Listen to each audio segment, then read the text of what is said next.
Hello, I'm Spike. Welcome back to my stream. I am hopefully going to be in Star Citizen very shortly. Just getting it set up. And there we go. Right, let's get this show on the road, shall we? Let's stop your grinning and drop your linen as we get ourselves over to the old screen. Hi all! Let's click into Star Citizen.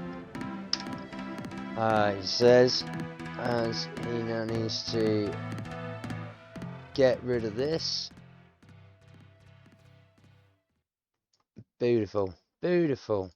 Hello everybody, and let's get this on the road. Let's have the right screen open. Come on, Spike, let's sort it out. There we go. Right. I'm back. First of all, anyone who was here for this morning's stream regarding Rosetta Stone and the self-learned Japanese lessons, my apologies. This morning was quite busy. I haven't forgotten about you. I just think that I've taken today off from the Japanese lessons.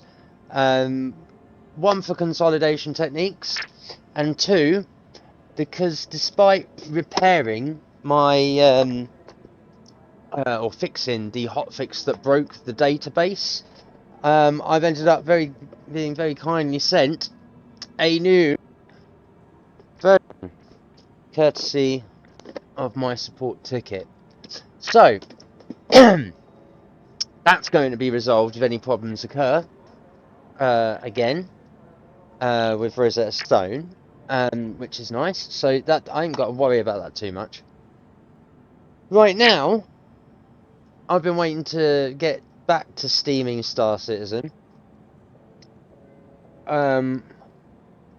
After game loops have been broken, it's been quite difficult to, as anyone who may have witnessed in previous streams from last week, it was very difficult to do too much in Star Citizen. I seem to be very stuck in Area 18 or Bajini Point. That's now not the case. I managed to extract myself out of 2, 3, maybe even 4 game loops that were broken, which seemed to involve the asset layer with regards to one of my ships, the cutter, which seemed to have some latent code that was not completing in the order it should have, that could cause the issues of it being registered in the wrong position in the universe, in the persistent map. In the hangar it was fine, but outside the hangar, as soon as it passes the shield screen, it would not position correctly in the map, as it were, and the game or the server itself would turn around and actually lag me into either the floor, I think that's why it was lagging me into the floor anyway, or on takeoff, off stream, trying to escape Area 18, sorry. It would turn around and fling me into buildings that just aren't around when you exit the hangars, or the signs, the neon signs, would suddenly seem to be immediately next to me instead of their positions where they should be, which obviously leads to an instant death, the cost of recovering the ship through LTI, etc. And then when I would do so, it would reset into the hangar, but it wouldn't necessarily reset without being damaged. So clearly there's again a databasing issue there with the asset in that layer. The other issue that I was encountering was on Bajini Point, where I could not, for the life of me, get the elevators from the habitation area to work to get me down off between floors 1 and 5. It wouldn't go to the ground floor. You could get in the elevator and press the button, but you could not get back out of the elevator. I tried on numerous occasions. On a couple of those occasions, I was actually trapped with another person who also tried to click the buttons, and we were both just trapped in the lift. We were both trapped in the elevator. The issue with that one, obviously, when you backspace to kill yourself, you end up where you started. Now, that would have been great, except it kept pumping me back to Area 18, and then I was stuck at Area 18, not able to leave my hangar. So I was in this horrible game loop where I couldn't leave Bajini Point from where I was, because the elevators wouldn't work, or I couldn't leave Area 18 because the hangar wouldn't let me leave outside of its space. The game would let me get out of the hangar, and then as soon as I did, boom, immediate death. If I did manage to get out of Bajini Point, as soon as I get towards my hangar on Area 18, boom, dead. I couldn't land. I'd end up back, elasticated back to Bajini Point. And again, with Area 18, trying to leave the hangar in the cutter was next to impossible. So in the end, I decided to off-stream, get onto a decent server. Now, for me, the suffixes of the EU servers, the underscore and then the 3-digit number after, I would recommend anyone who happens to watch this stream at the moment for 4.0 underscore preview build, avoid servers underscore 140 and underscore 150. Those two specifically for me that I kept finding myself in seemed to have the most issues, and I just couldn't seem to leave them and jump to another server. Today I'm on the EU server underscore 040, immediately loaded in, immediately snappy, no latency, no lag. It's almost like playing the 3.24 build. Now bear in mind I have only just got out of the habitation area, and I now find myself in Lorville, which I haven't been in since 3.23, I think. I haven't been here, actually, at this spaceport since 3.23. So, it's the 3.24 build, and then also the build that we're currently in, the 4.0 preview, where I am, I'm going to get a little bit lost at the moment. In Lorville, I reckon. But from what I've been told by the boys and Cefaldo, is that the patch testing that dropped over Christmas and into the new year has all been happening at Area 18 and Bajini Point, which probably explains why there are a fair few broken bugs there. Now, I've been avoiding Star Citizen purely because I've been trying to get it to just a playable point where I can then play it to stream and just enjoy the game. Maybe find some glitches and bugs that I can back engineer out of my account and and get that game loop working again, I suppose. If it arises, like the issues with the hydration crude flux water bottle loop glitch that seems to still be in the game that causes inventory issues, or the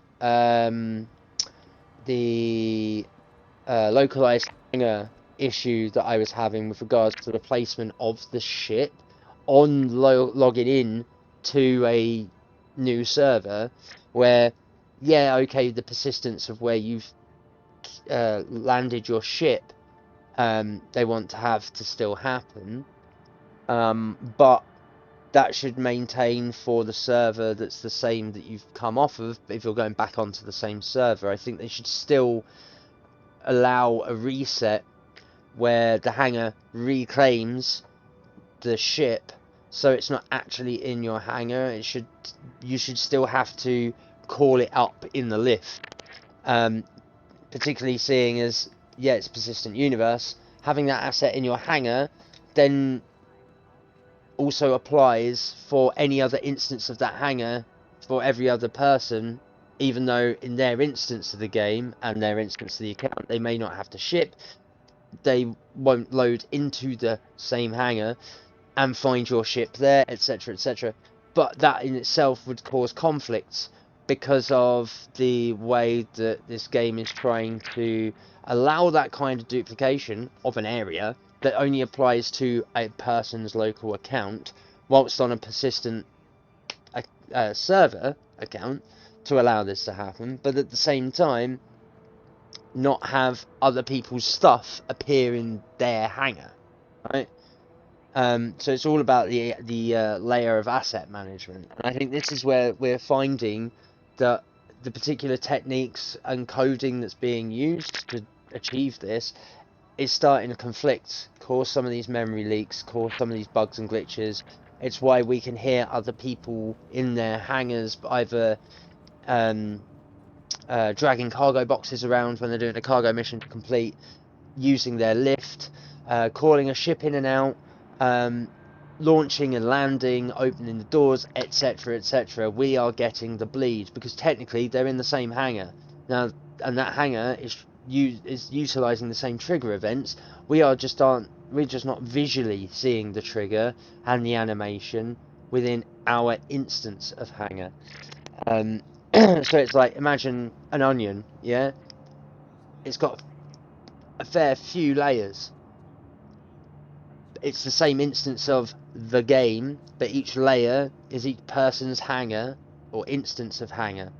When you start peeling it to take that off, you are affecting the server and the game, and once it's affected, it's gone, it's being used, right? But you've still got the thing underneath. So I think, yeah, that's where some of these glitches and bugs are occurring in between these various coded layers of the game in relation to individual person's accounts. So I'm going to try and avoid Area 18 and Bajini Point.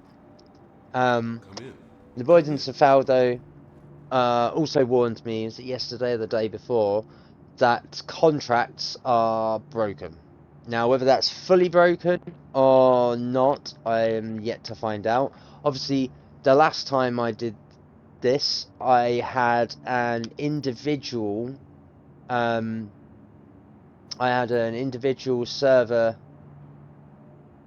I had an individual. My guy's reset himself. That's not how I'm supposed to look. I had an individual cargo box mission that completed because I was testing whether having multiple accepted contracts was causing the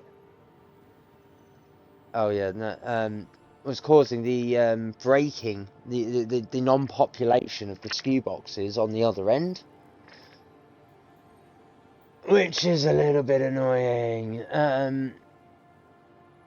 Hurston L3 to Everest Harbour. Oh yeah, now I'm in a different part of the map. I need to actually look at the map and remember what the hell's around me to see what the better... I really need something from Lorville to Everest Harbour, really, when it comes to these contracts. And that's what I wanted to test. I wanted to test to see if we can go back to multiple selections of these extra smalls. Yeah, see, Hurston L1 and L5. No, that's not what we want. We want to go from... We just want to go from Lorville for these contracts, really. And I don't think it's going to let us. I don't think there are any Lorville to Everest Harbour.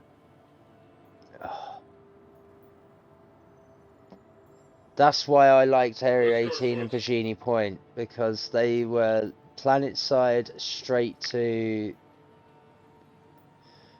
up to the station. See, that's the kind of one we want.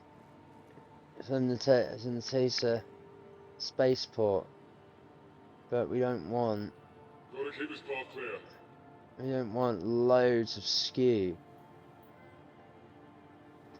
Oh, that's a nice one. Look at that. 56k for that. Damn. There they all are. That we want the. Let's try it. Let's accept. We're going to be doing mediums, are we? We might have to hire a ship.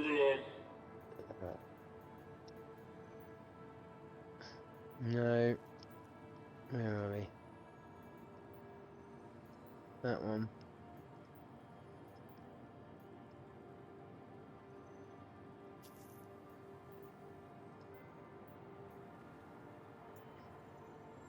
But yeah, that's what I wanted to check to see what's broken and see what works or not. Is to just double check and make sure that what I suspected, particularly now that I know what's going on in Area 18, that it's patching and the test area and yada yada yada. My intent now is to just do some of these, and I wanted to check to see if I had to, whether having a multiple selection like this that are accepted affects the other end skew when it populates, because that's what I'm confused with. I could select the missions, but it wasn't populating all of the boxes on the other ends for me to collect and deliver. Oh, excuse me. So now what I want to test here is to see if I can select multiples here and then turn around and be able to play the game a bit, earn some serious cash, and God's sake, this is another thing they need to sort out, is this menu system where it overlaps because it ain't got enough space. It's not got enough item spaces to be. Okay, we'll accept that one. Maybe maybe because it would disappear, it will shorten the list, and then we can go back to here.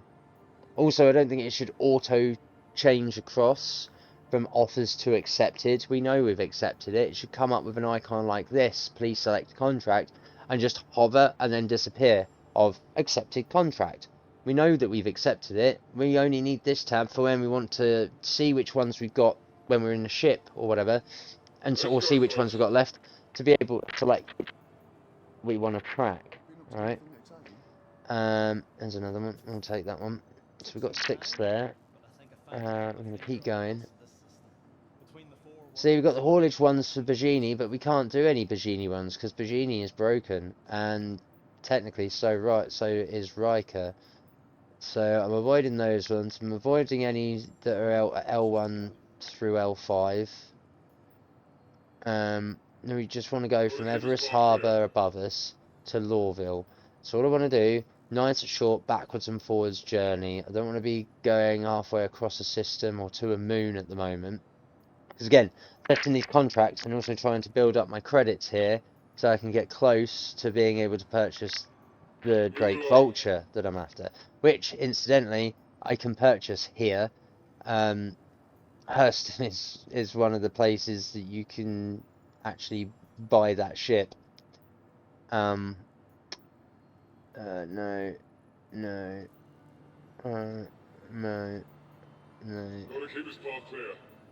Going through all of these as well, one thing I will say is this is very reminiscent of when I used to play Freelancer, which this game is the spiritual successor to.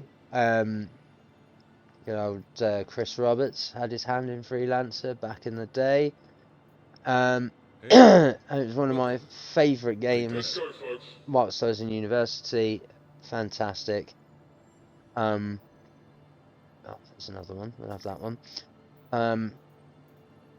So, yeah, to be going through this list of jobs to pick and select which ones you want to do, very reminiscent. I am getting a few memories, few very pleasant memories actually. I do miss Freelancer. I might have to dig it out from my bookcase and reinstall it just to show those out there who don't know Freelancer, never played it, never seen it, the comparison of what it was compared to what Star Citizen now is, so that you can see where it actually came from. Am I a fan of Chris Roberts? I wouldn't say I'm a full-on fan, that's for sure. Particularly considering the negative aspects from the past decade of various things. I mean, I grew up with Wing Commander. I had it on the Mega CD. Would you believe? I think it was Wing Commander 2 or 3. And his system for that game also went into, or was very similar to, because they came out at the same time, Star Wars Rebel Assault. It was also on the same platform. Because they developed for the Mega CD with the intent of creating those kind of like real life film games, interactive film games like Sewer Shark. Night Trap is the classic everyone remembers. I actually preferred the one that came after that, Double Switch, that had Corey Haim in it. But that's what ship am I flying? I'm not flying any at the moment. I'm just currently in contract hunting. But I am likely to be hiring out a ship so I can carry out these missions that I've accepted. But yeah, I wouldn't say I'm the biggest fan of Chris Roberts, particularly with some of the practices that he's employed over the past decade, with the Star Citizen community for sure. However, that doesn't necessarily mean that I'm not a fan. I mean, his ideas behind Freelancer was building on what Tacky and the Fringe was, and I also own that game. Tacky and the Fringe came first, very linear, story driven, and then Freelancer came along and just blew it out of the water, and I absolutely adored Freelancer. Such a great game, highly modded, still going to this day in the mod community, and I think, again, Star Citizen is built on top of where Freelancer left off and what he couldn't do in Freelancer,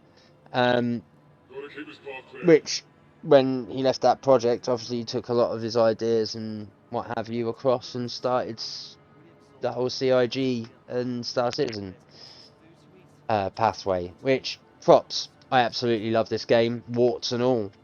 It can be frustrating, as everyone who is in this game knows.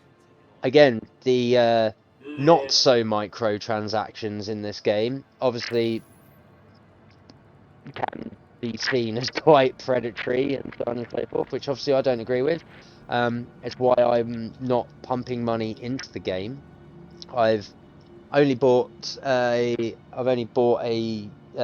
game package with the Titan, and then the only real money I've spent is the £35 or about $40 for the Drake Cutter, which is my second ship, and the LTI that came with it, and I got that on offer, so that ship was actually cheaper than the game package and the Titan, which I bought 3 years ago for the end of 318 going into 319 build, which was on offer itself at the time. What ship is best for cargo hauling?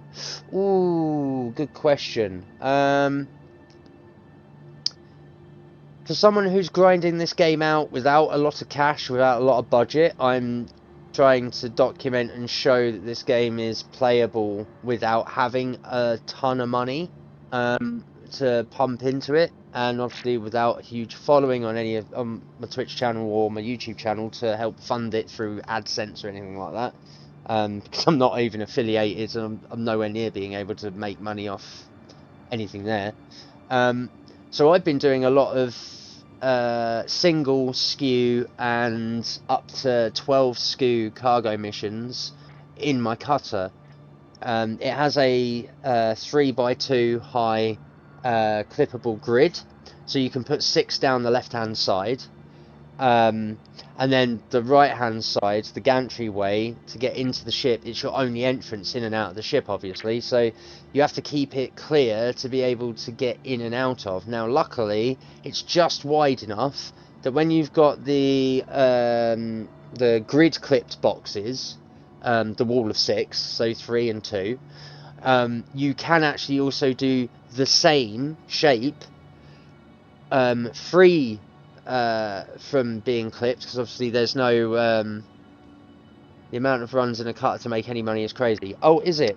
So I started this with the casual 25k, and in the 3 sessions, if you go to my YouTube and go look into the Star Citizen playlist, you will see when I started the cargo missions from the wipe, how many I've actually done in 3 sessions over 4 to 6 hours, from Area 18 to Bajini Point, because it's the shortest journey, I've actually made 860,000.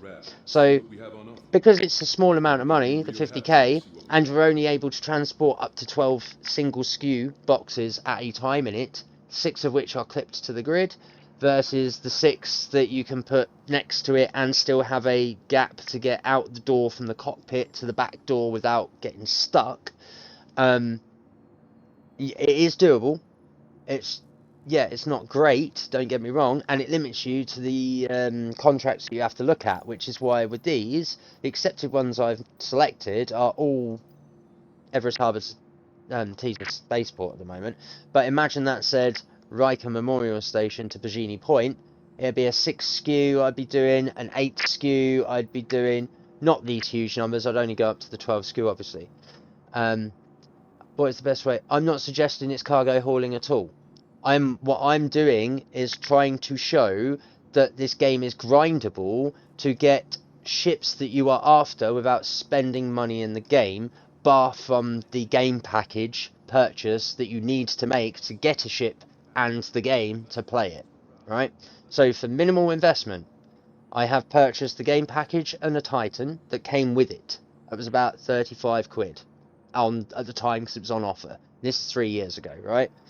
I have, in the first 18 months, purchased my second ship with real cash for sure, which was the Drake Cutter. Again, on offer, same price, maybe a little bit less. They were both about 35, 40 quid, right? Which is about 35, $40. At the moment, I've lost my Drake Vulture, my salvage ship. I've lost my Ares Inferno. I've lost my Vanguard. I've also lost. What else have I lost?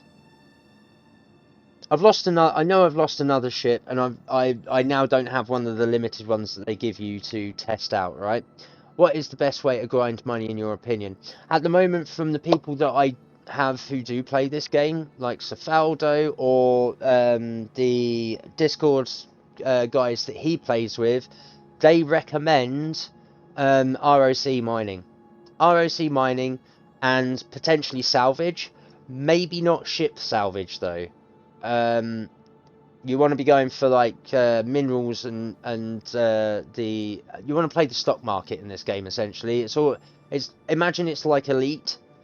Where you do need to trade on the market your minerals, your heavy metals, any mining basically, or any salvageable items, or maybe this game doesn't quite have it, I suppose, but being able to trade weapons and components in Elite are usually how you make your money because you supply them to areas that don't have those available in them on their markets, and if they do, they're quite expensive or hard to get. People, PvP for them. So for me, I am merely showing that this game is grindable without the need for a humongous budget where you're paying the £100 plus for a ship in the game that you may or may not like, want, need, works for you with your particular game style, whatever. And at the moment, I am currently testing the viability and showing the viability of the cargo box missions using a cutter. And that's it. And the only reason I'm showing that is because I don't have the money to spend £175 for the Drake Vulture, the salvage ship, in the store. I have to turn around and earn the 2.6 or 2.7 million credits in the game to be able to buy it, and as you can see, I'm about 2 million credits away. Hence why I'm doing this, to show that one, it can be done, to document how much time it realistically takes per session, shall we say, and how many missions you're likely to be doing if you are doing the shortest distance mission for the 50 to 70 odd K that you're encountering for these haulage missions. That's all I've explored thus far. So thank you for your question, Boomstick. Cefaldo, I've come across him. He seems like a nice guy. He is. He's an alright guy. I know him in real life. He's not just a person that I've met through gaming online. We live like 20 miles apart from each other in real life, and have known each other for 15, 20 years, I believe, something like that. He has some good insights, and he has been playing the game way longer than me. Himself and Mort, another one of our IRL friends, they're the two people that got me into this game and showed me the ropes in 3.19 until it became completely and utterly broke. And for the back end of that particular year, took my 3 to 4 months before they came out with patches that started to fix it, and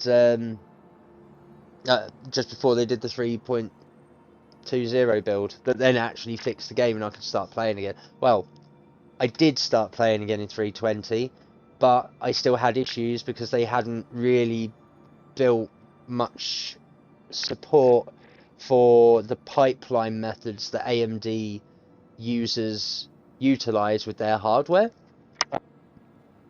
Been more designed and built around Nvidia and GeForce, Intel chipsets, etc. So, and that was before optimization was even on anyone's lips and ideas, right? So, I need to turn around and hydrate. Brilliant. So I'm gonna have to risk losing my helmet. Split. I didn't want to do that neither. My fingers today are terrible. I have lost a bottle, but that's okay, because I think I've ended up... Yeah, cool. So I think my inventory's just broke immediately. I now can't pick my helmet up off the floor. There we go. There's my drink. That's what I wanted. I want to hydrate. Do I have FSR enabled? I used to have FSR enabled outside of the game, but since they removed at the end of 3.24, they removed the full screen support for the game. In doing so, they broke how AMD's Adrenaline Control Center actually detects whether a game runs in full screen or not, and as a result, it does not activate the FSR option to do so to be able to upscale. In game, I will show you now. In game, I do have it enabled. The thing is that this little tasty button here, the upscaling technique, whether you have it on CIG, TSR or FSR, does not actually work. I challenge anyone to turn around and show me the difference of any of this setting here for your upscaling and the upscaling technique, whether you have it on or off, whether it actually works or not. I'd like to challenge anyone to see any frame rate difference and to show me a side by side. What GPU CPU am I running? I am running a AMD Ryzen 5900X on an Asus Prime Pro X570 board.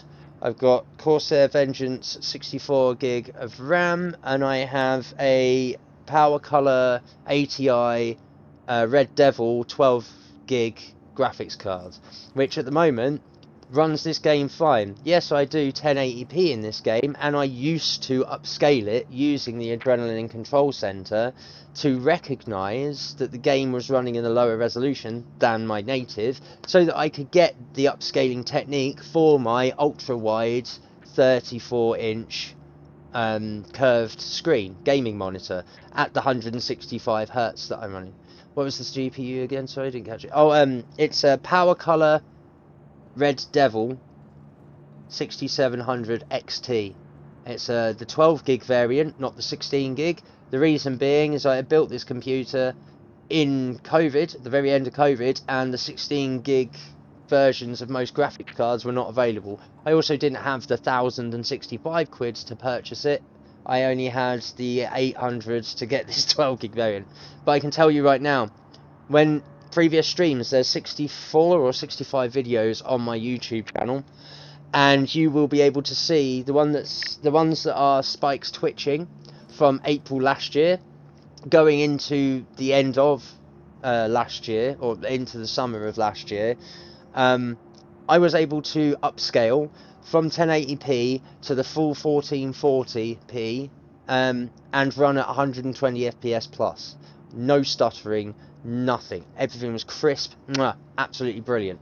Since they've taken out the layering of how the mobiGlas works, and how they put in the current HUD with the minimap, how they've layered the holographs for the ship.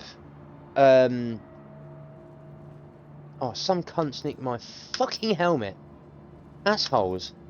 Cool, I don't have an helmet anymore. Brilliant, you twats.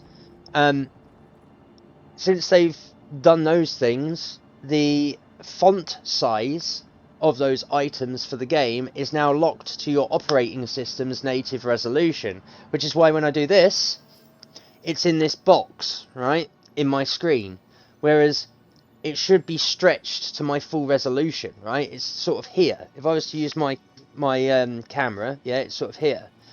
It's now here. What is my monitor resolution? You can see, I've just shown you, my monitor resolution in-game is currently at 1080p. My outside native resolution is the resolution my screen should be running at 3440 by 1440p. The outside native resolution was locked when they took out the full screen option here in window mode. Yeah, when they took out the full screen option support, I had to run this game in the native OS resolution for the game. I had to run it in the 30 are comparable to those that are running 3090s with a 5800X3D chip, right? So on and so forth.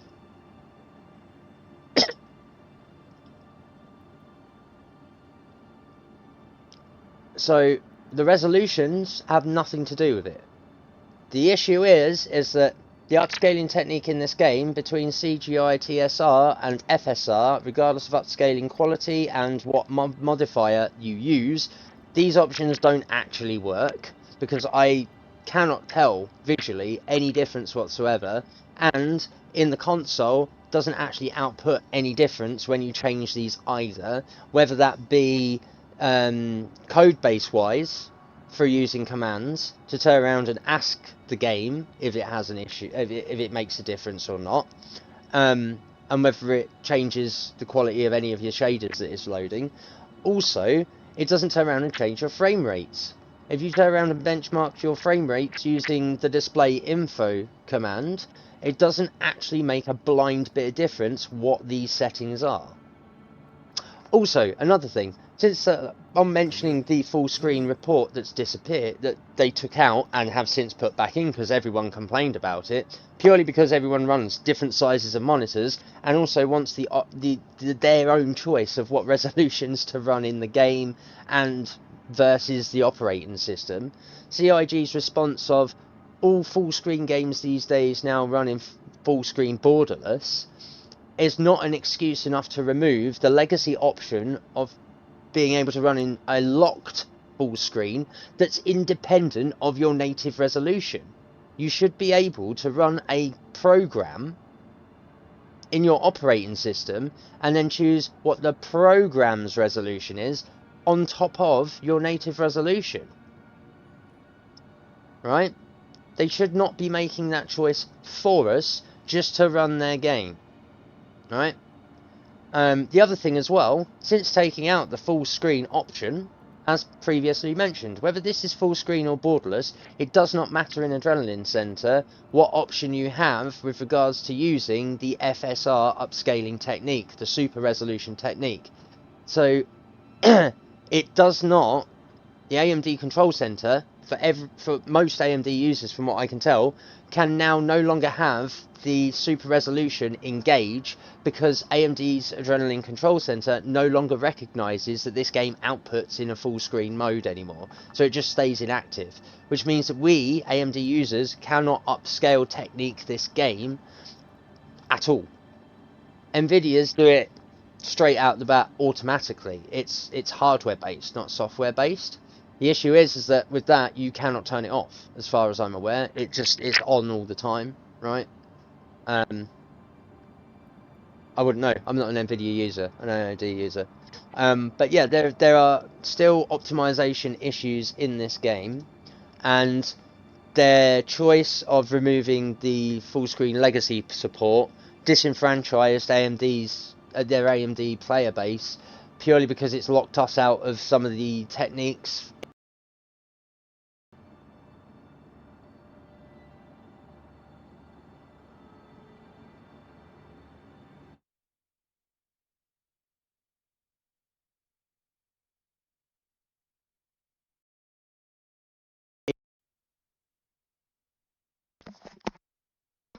But yeah, it sucks. It absolutely sucks that they've locked us out of being able to utilize some of our graphics options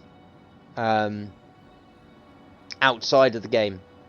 And again, their reasoning was very, very uncouth, that they think that they should tell us what resolution they want their game to run in on our systems. That's not fair, man.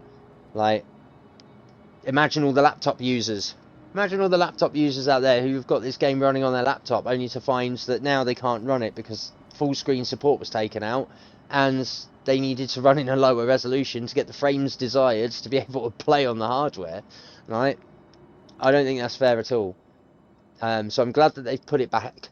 It's still not the same as it used to be, but it's definitely closer than it was. So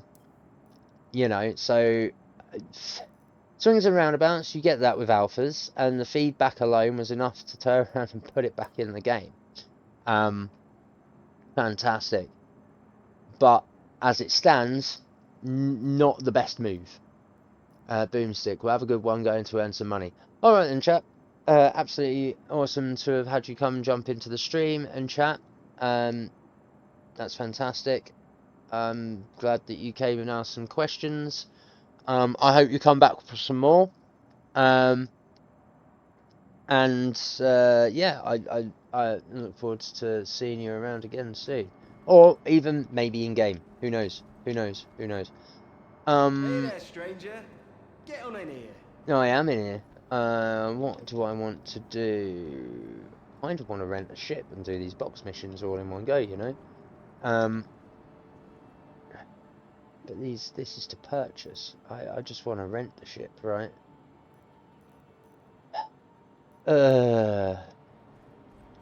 Fun times. Oh, I've got to turn around and purchase a Oh my gosh, look, has come back. Okay. Carry. I'm gonna.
Oh, this is a pain. One of my USB ports is bust, and it keeps knocking my headset out because that's the one I'm using for my headset. Oh, now my chair's just bloody broke.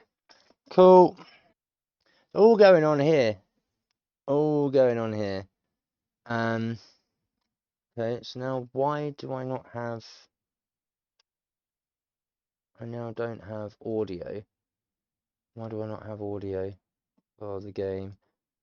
It's swapped it because it's lost its driver. It's now fucked it, is it? Go back. Go back.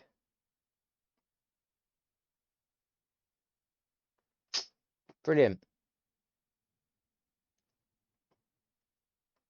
Yeah, cool. Well, I've now got no audio for the game in my headset or this is fucking...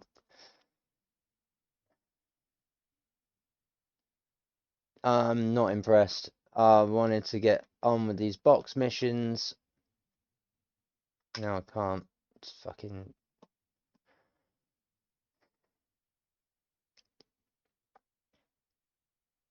The only reason my USB port is bust is because of the layout of my room and the cables that I used to have my mouse in the top header port of my PC, which is the USB that's bust, right?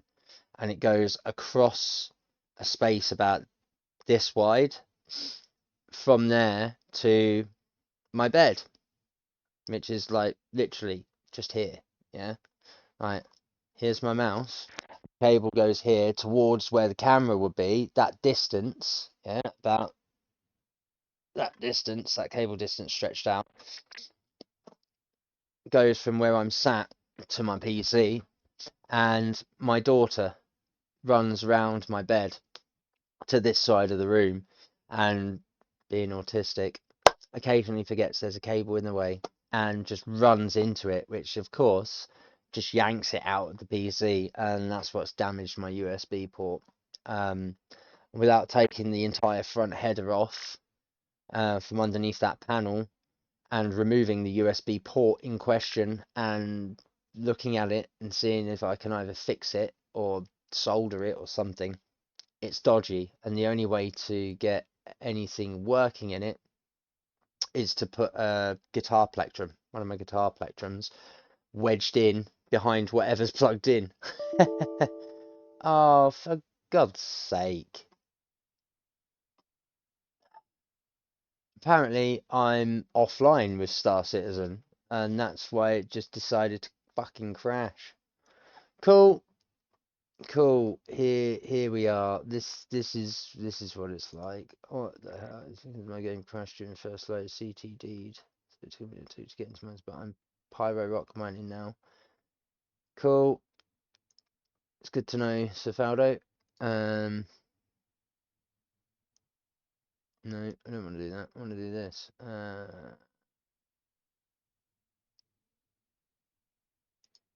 want to do that.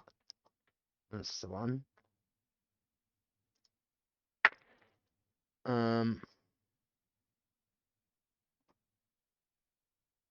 Yeah, bro.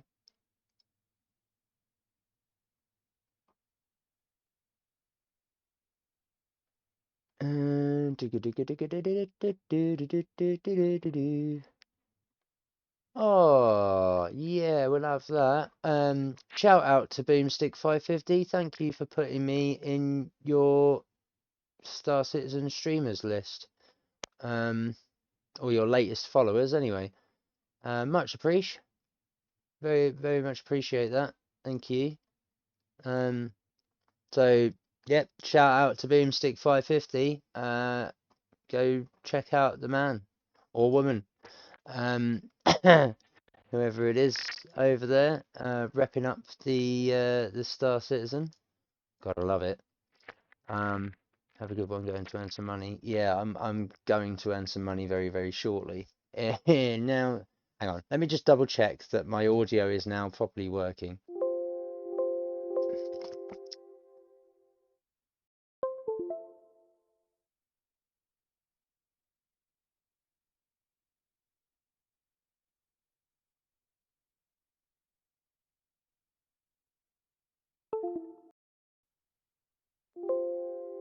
Hey! Right. I believe. Yes, there we go. Now we've got sound back, both in my ears and desktop audio. Let's reload Star Citizen. Sorry for the black screen and the crash. You can't help that with an early access alpha, can you? Although 12 years down the line, it's not really early access anymore, especially with the amount of money that's being charged for the not so micro transactions. Again, if I had the money to purchase ships, I would again buy a game package, get yourself the Titan or the Cutter. Um, in my opinion, not necessarily everyone else's, but in my opinion, nice, decent sized ships to learn how to fly in the game and to also do basic missions to start with, right? On top of that, look at a mining ship and look at a salvage ship.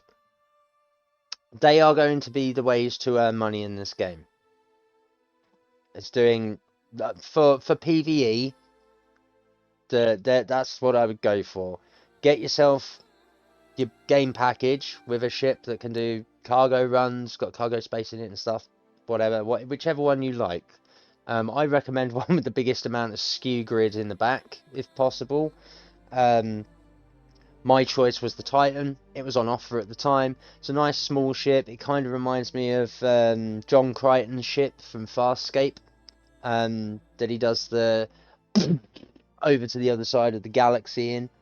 And ends up in the middle of that Peacekeeper war.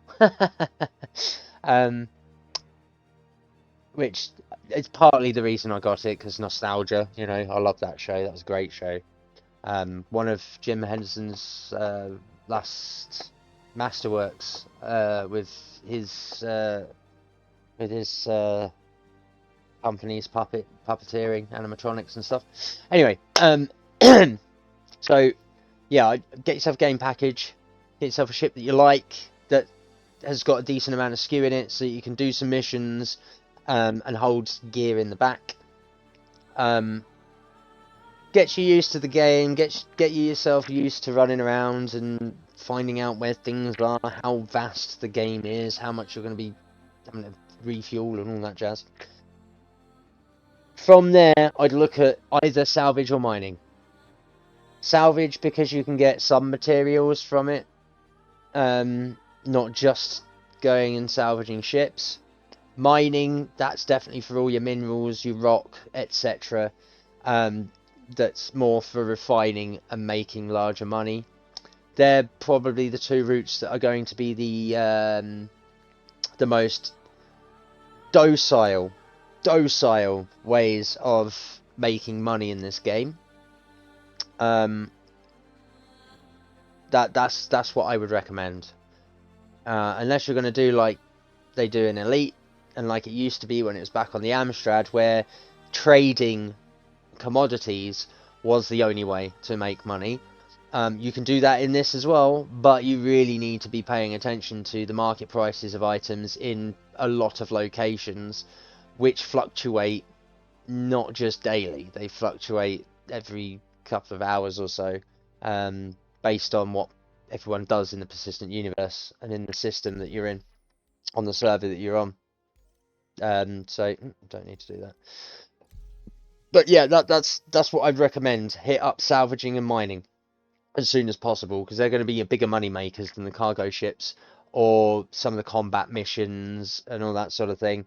If PvP is for you, you know, then obviously a fighter ship's going to be what you want to go for. But I will warn you now, they are not cheap in the shop. I think, if memory serves correctly, the last time I looked, which was midway through last year, about May, June time, I was looking at purchasing the Vanguard, and I think it was around 225 actual pounds, which is about $240 to $250, there or thereabouts. Which for a ship in a game, a 3D asset in a game that you've already bought, That's an insane microtransaction, right? Granted, it helps fund the development of the game, your purchase. And then you've got it permanently if you've got it on LTI with the insurance, right? But I think that's in my view, that's excessive. If you've purchased a game, you own it. If you own it, you should be able to play it in its entirety, and everything should be accessible to you through either just playing the game or grinding it out. You should not have to spend more money just to have the access to bigger and better things in a game. That's a form of pay to win. It's a form of gacha.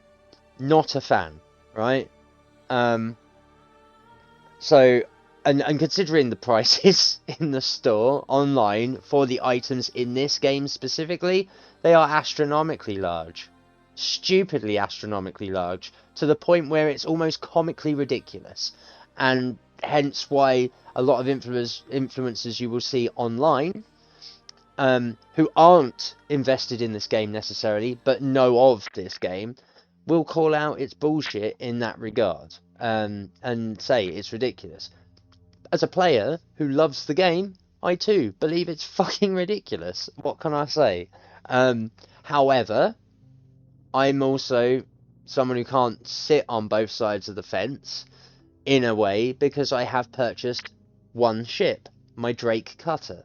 You know, so I've put money into the game, but it's the most minimal amount of money I can physically spend for another ship that I wanted. The only reason I got the Drake Cutter is because it looks, or is based upon, Lone Star's ship in Spaceballs, right?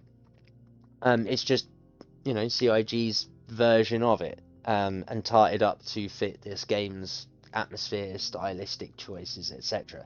Fantastic, love it.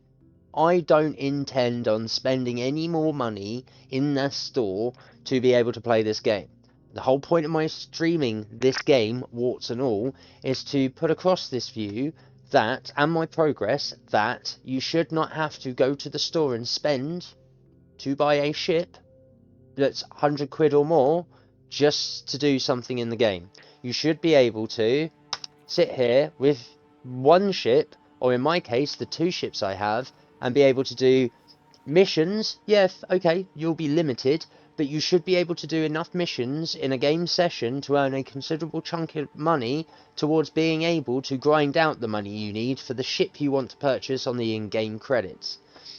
Now, with that all said, and all well and good, this game is an alpha, so whenever certain patches or big build updates come, it's not every patch, but every once in a while, we will be warned of a community-wide wipe. They wipe everyone's accounts, so anything you've earned in-game with in-game currency, boom, disappears, kaput, gone, disappearo, wiped, gone. You don't see it again, right? The only stuff that stays are the things that you've physically purchased in their store online, or if you've completed an event that they've run in between wipes and you've earned specific tokens in doing certain event things, you might permanently keep the paint that you've turned around and got from it, or the token to get the paint, or perhaps the token for a ship upgrade, or in my case, since 319, 320, nearly 321, their Christmas events, the Luminalia series, I've got the Luminalia weapons still, and a couple of clothing items from that time period that are permanently locked to my account, so I cannot lose them from wipe to wipe. That's all that stays. Otherwise, you are back down to 25,000 credits, in-game credits, over here in this bottom left-hand corner, and whatever ships you've purchased with real money. That is it. Everything else, gone. You've got to go get it again. So, my stream here is to show this game, warts and all, my opinion on some of the bugs and the things that I can see and how this game interacts when it comes down to issues with coding and the techniques that they're implementing that might be causing issues. My opinion on those. I'm not a coder, but I know damn well, a lot of stuff from back in the day of how when these techniques were first coming about in computing back in 95, Windows 95, Windows 98, into the 2000 and ME series up to XP, you can see a lot of the glitches and bugs that happen in this game are very reminiscent of the late 90s and early 2000s when, you know, DRM was starting to come into games and be a thing, and that would cause certain bugs and glitches, you know? Or you'd end up with inconsistencies in optimization between drivers for specific board types that were being run. Or you could only run a game with a specific specification because it wasn't actually designed to run on certain chipsets, all that sort of thing. Or maybe the code was good, but in its execution it couldn't physically function properly because the technique was so new that the underlying code layer that it relied on to complete its code could not do both things at once. And the classic case and example I will use of this is compression.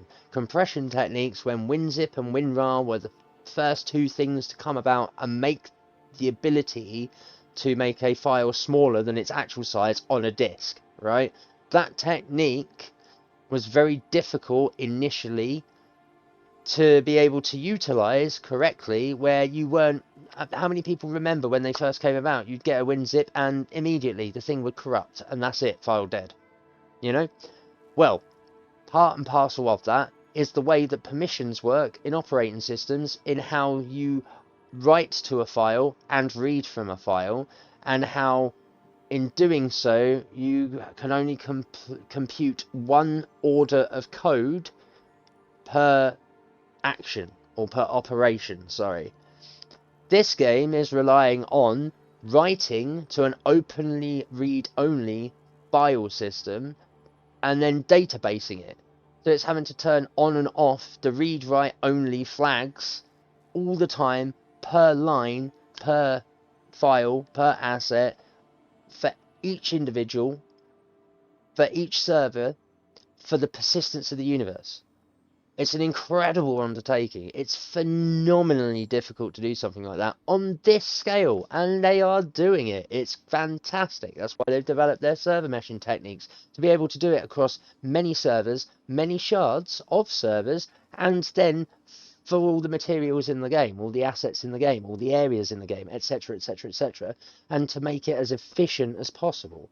Of course, this then turns round and introduces, excuse me, the possibility of bugs and glitches per person, per instance, because you are trying to continuously update a database of known items, their location, who's got them, why they've got them, how much they've been spent, etc. Every single bit of information about a particular item is being persistently recorded across every instance.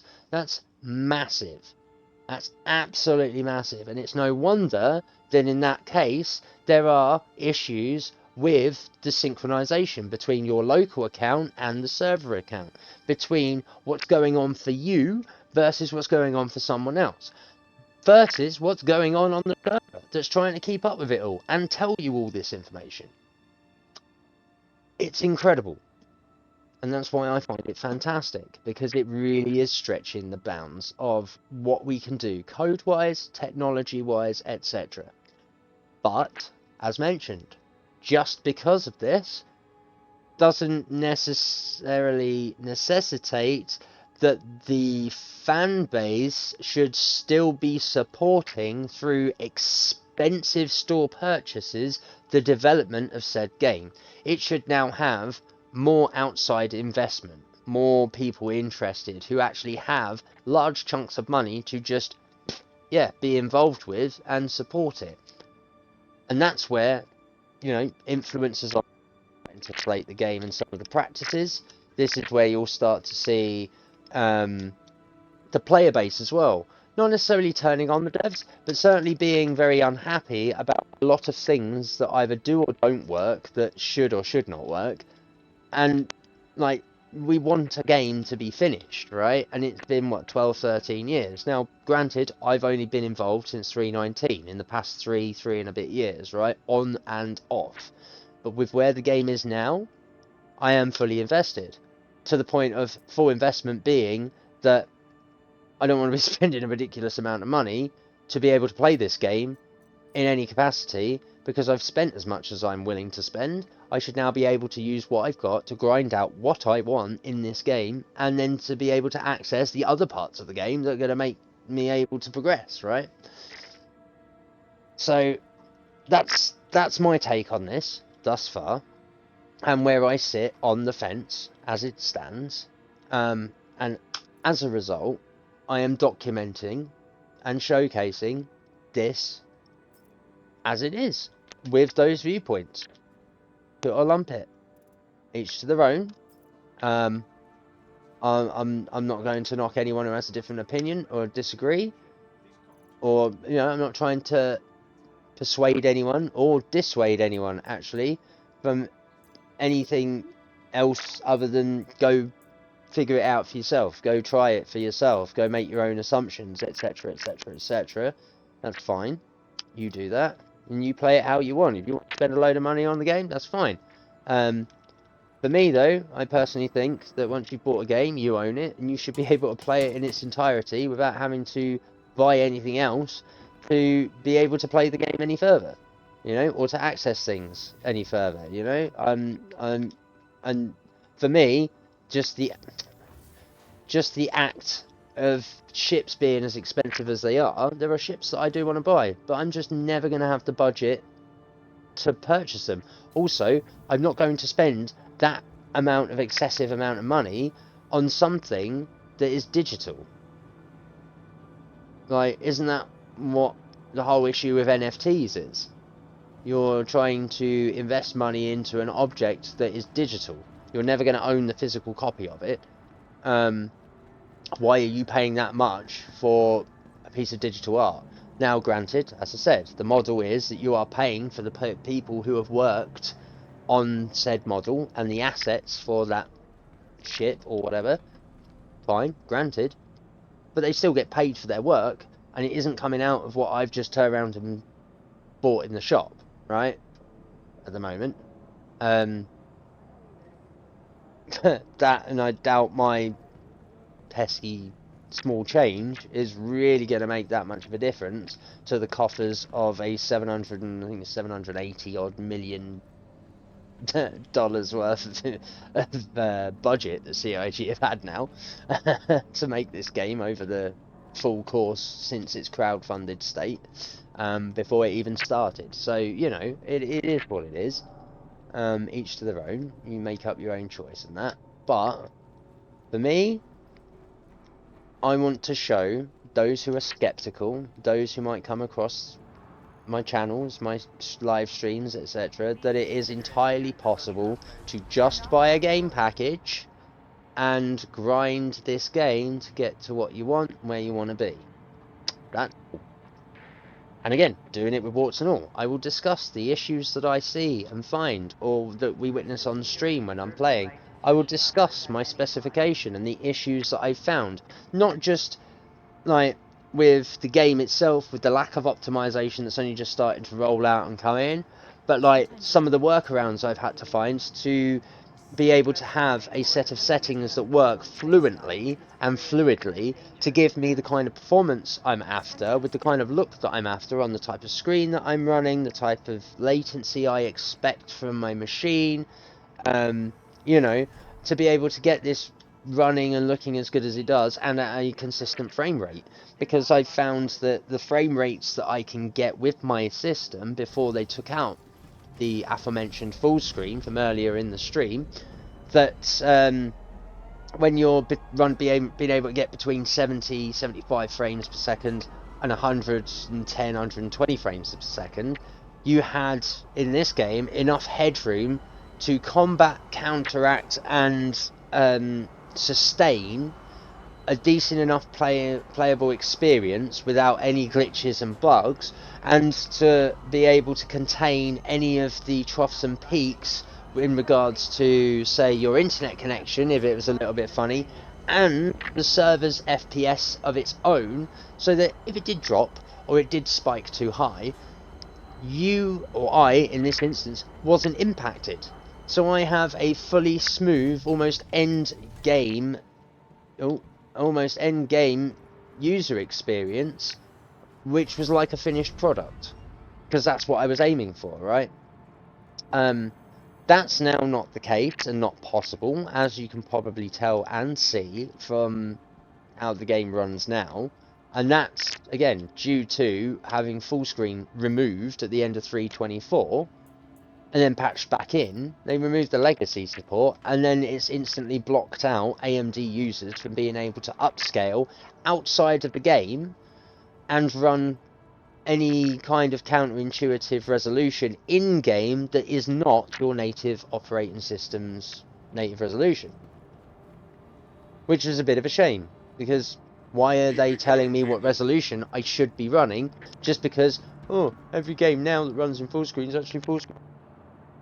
I'm sorry, that seems like incredibly lazy development and coding, and an excuse as to why you took out full screen legacy support for anyone who has a monitor that's over 28 or 30 inches that is ultra wide screen. Widescreen users, ordinary widescreen users, didn't seem to have much of an issue. I have an ultra wide screen, and mine's curved, so I needed to run at a lower resolution because the game don't support ultra wide screen in the first instance, right? So the only way to get the stretch where I weren't having like pixeled borders at the edges, we'll use my my camera here. If I had where my hands are, where my arms are, sorry. If I do my arms like this, yeah, not that one, it's that one. If I do my arms like this, you imagine on a wide screen that those arms are about 350 pixels wide, and they are just black spots. They are just black borders, right? So like how 4:3 ratio screen looks like on a 16:9 TV. Yeah, you get the black borders at the side, right? That's what this game looked like in full screen operation without ultra wide high resolution support, screen support, when full screen weren't working, or when you run it in borderless and you could not run the resolution at anything other than the native operating system's resolution. And then if you did get it working, those side strips would then be filled, but anything that would get, anything you'd see now, as you see in my streams, so say where the interact mode is, and the pit menu, we use the P as the cutoff point, right? If we go from P to the right hand side of the screen, anything past that point would be black. If it wasn't black, it would fisheye lens. So as soon as you rotate, it'd be really gnarly to look at. It actually made me quite motion sickness, or it made me quite motion see, because every time I'd move, anything that hit that border and then went past it, it was like, and it would stretch it, pixel by pixel. Oh, it was terrible.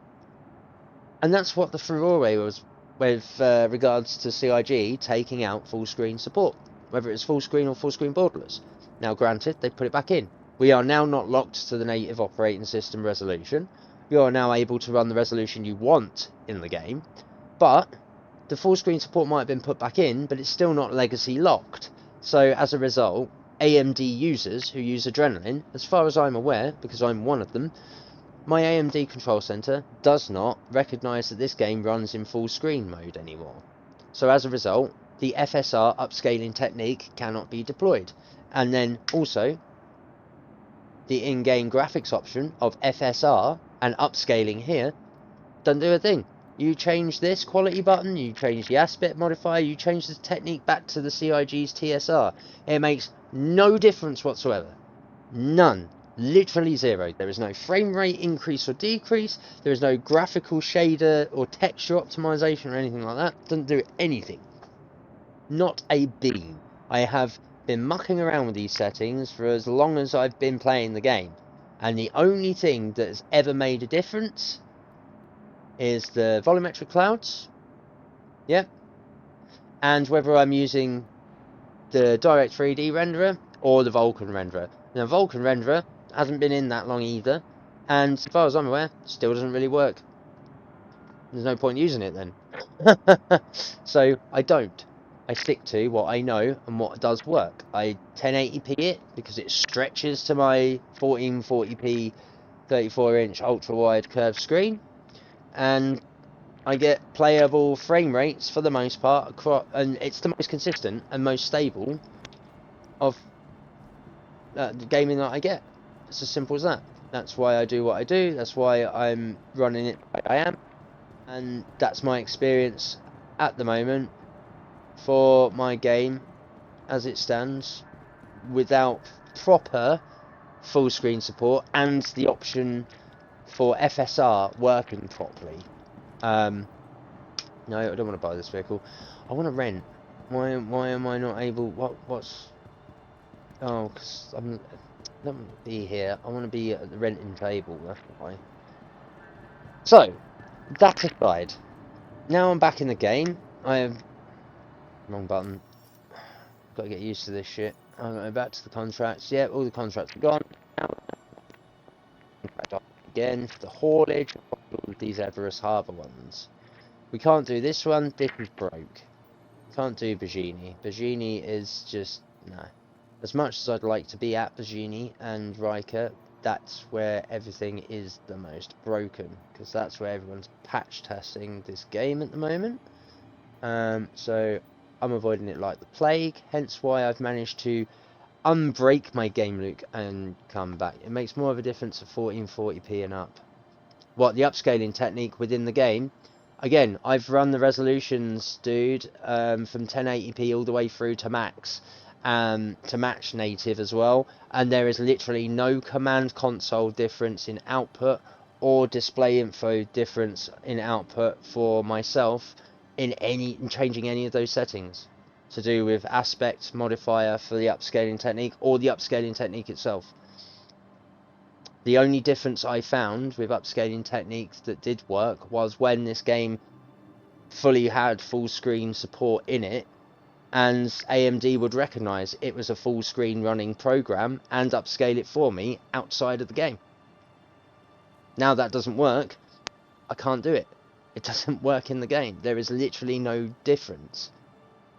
Like, if I was to run this at 1440p, I've fucked with those settings to try and see what difference there is. There's no difference to the size and visuals of the shaders or the textures. There's no optimization. The tessellation doesn't seem to change. The anti-aliasing technique doesn't seem to change either. None of that seems to have an effect at all, which, considering what it's supposed to be doing, you should notice a change immediately, and there just isn't. So I can only report on my experience and what it does, and thus far I am seeing nothing from those three particular options, and I'm sure I'm not the only one. Again, as I've mentioned before, it feels like this game's getting more and more designed around NVIDIA and Intel chipsets than it is for AMD users, and it feels like we're going to be a bit disenfranchised when this game does finally drop, because there seems to be an imbalance in direction with regards to support for specific hardware. Again, could be wrong, just an opinion, it's just both from, you know, bigger influencers and players than what we are, don't get me wrong, but also but also like the forum posts and stuff, the people that have the same problems that I have, and sort of, you know, I get that the game's not finished. I get that these are likely to be not on the top of their list. Don't get me wrong, and they're not actually majorly that important. The game looks fantastic as it is, whether these options work or not. I'm not arguing that. The point is that they've given us an option of something that doesn't actually tend to make much difference at all, regardless of the hardware that you're on. And also, if you've got it in the game, the whole point of upscaling is that you run at a lower resolution, and I don't get why people can't get around this. And I'm not going to say I'm personally targeting you, but that comment about it makes a difference at 1440p and up, not everyone can run at 1440p and up. Not everyone has a screen that can operate at that, and not everyone has hardware that can operate at that. My argument would be, look at all the laptop users out there. Not every one of those is going to be able to run at 1440p and up. So what? They've got 3 options in the game that they just are never going to be able to use and access, because you're saying that it only really makes more of a difference at 1440p and up. Well, if you can't run that resolution, they should be greyed out. They should not be options for you. Because if they only work from 1440p and up, why are you upscaling from 1440p and up anyway? What, to 4K and 8K? That means you've got to have the hardware to run 4K and 8K in the first place, which means you don't need the upscaling technique to get there to begin with, rendering them pointless. So the logic there baffles me. The whole point of upscaling is that you run at a lower resolution than your native operating system's resolution, and you upscale. That's the whole point of the technique.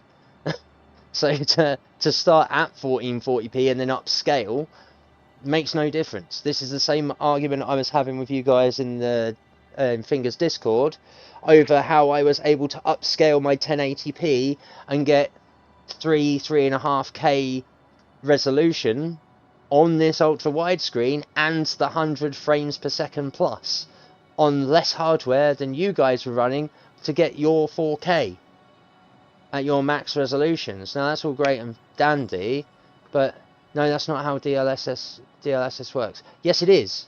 It actually is. It actually is. If you turn around and read what super resolutions do, right, and how upscaling works, it takes a lower resolution, it doubles it twice, and then it interlaces the frames in between to give you the crisper resolution.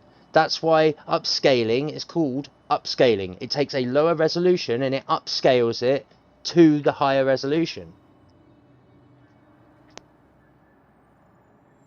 Either I could show you. I will show you right now.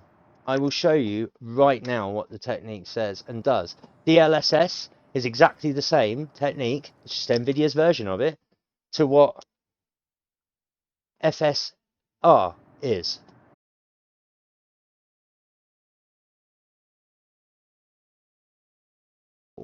Exactly what upscaling is. And you can't turn around and say, oh, but that's just what AMD say. AMD's FSR technique is what DLSS is for NVIDIA. They do exactly the same thing. In exactly the same manner, the difference between the two is the pipeline in how they achieve the technique, i.e. how AMD is more of a in-series memory pipeline, and NVIDIA is more of a parallel, much the same as how the difference between an AMD core set in a CPU or GPU works is different to how an Intel's is. There's a reason they're competitive, right? It's come on, open the bloody thing. Why is it not letting me open it? Close that. Fuck off. Oh, it's just not going to let me do it, is it? It's not going to let me do it because I'm actually running a fucking game. So I'm just going to do this then. I'll quit to my fucking desktop and I'll show you it.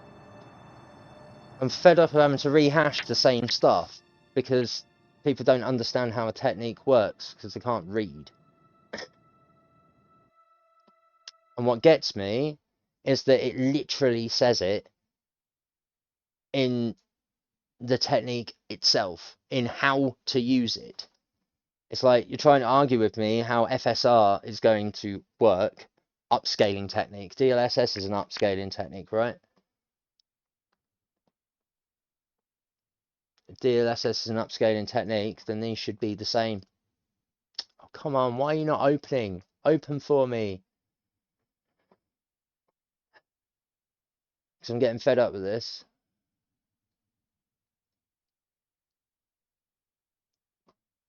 No, you don't want to open? Right, okay. So I'm going to turn around and do it the hard way then. I'm going to turn around and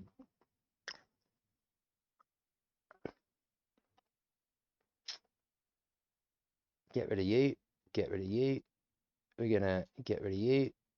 And get rid of you because you're not running. You're not running. None of you are running. Cool. Right, so you should now be closed. Yeah, you're closed. We'll quit you. I'll double check and make sure that you are gone. Prove this shit once and for all, because I am.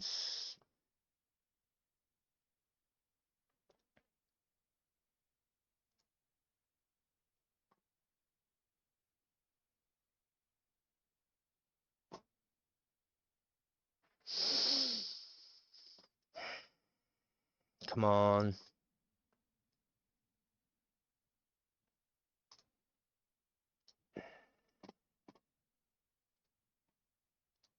Come on. There we go. Right. What about Star Citizen? Here we go. Radian Super Resolution, right? This is the FSR technique, which is AMD's version, ATI's version, of what NVIDIA's DLSS is. Read this script. Radeon Super Resolution is an in-driver upscaling feature powered by AMD Fidelity FX Super Resolution, their version of DLSS, right? Users can now take advantage of Radeon Super Resolution to unleash new levels of performance on any game that runs in exclusive full-screen modes. This feature will be inactive until the user sets the in-game resolution lower than the monitor's native resolution, or in this case, the operating system's resolution, right? It will then automatically detect the resolution change and upscale to the native monitor resolution, delivering extra performance for gamers to enjoy. Well, if you turn around and look at how FSR works and how DLSS works, they take the lower resolution, they multiply as if it's two screens worth, and then join both of them together, which is how they upscale and give you a better fidelity. Because what they do is they interpolate between both images per frame and make up the difference when they flick between both images in that frame. That's why 1080 can end up looking like 1440. It's why 1440 can end up looking like it's even further than that. That's the whole point of the technique. That's what upscaling fucking is. You upscale from a lower resolution and read up about the technique. It turns around and takes two of the same image. And then when one moves and the other one moves, it joins both of them together and it makes up the difference in between that frame of movement. The gap, the bit that we can't see with our 30 frame per second eyes. It's the whole bloody point of it. That's how it runs. That's what it does. And it really annoys me that I keep being told, no, that's not how it works. It's like I've done plenty of research on it, because how do you think I got the game to work on my ultra wide screen at 1440p when the game doesn't have the support for ultra wide screen resolutions, right? Why do you think I was so annoyed by them taking full screen out? Because the problem I now face is this doesn't engage for me, even though I have it on, because I run the game at full screen resolution. Even if I use borderless full screen here as an option, it does not activate because it doesn't recognize that Star Citizen runs in full screen resolution anymore. So I can't upscale anymore. And just having that option in the game, even set to FSR, does not engage this option of the graphics card. It doesn't work anymore. It's broken because they took it out of the game. They've put it back in, but they haven't turned around and done the injector part of the driver that Adrenaline and the hardware pick up to go, oh, this program's running in full screen resolution. We better upscale it because the game's running in a lower resolution than what the native is. And just to prove it, look, here, let's have a look at my display settings in Windows. Oh, what's that? I'm running at 1440p. Right? So my native is at 1440p. Yeah? I'm running at the resolution that my screen can handle.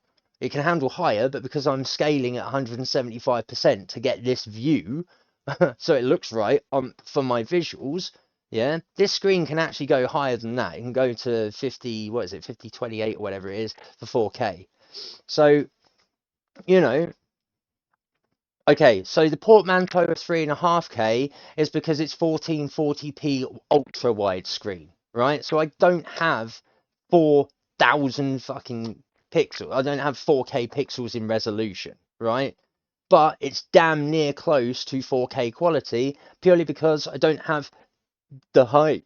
I've got the length, I don't have the height. It's a simple thing to understand, guys. It's the same as recognizing how anti-aliasing techniques have completely broken and well, not completely broken, but they're turnarounds and really ruining games because starting to see trails and stuff because they're trying to make up this realistic smoothness, right? And you can see it in games. You'll start to see trails and shadows. You can see it in the front end of like Call of Duty when you look at particle effects for things like hair or fabrics, where it looks realistic, but it's also got this grainy, fuzzy quality to it. It always looks like it's shifting and moving. That's anti-aliasing. That's is it a TSAA or TXAA?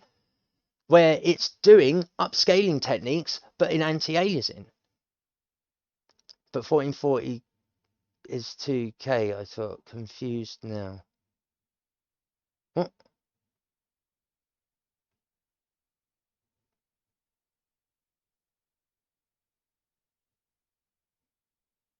Oh, okay. So my screen usually runs natively at 1440p.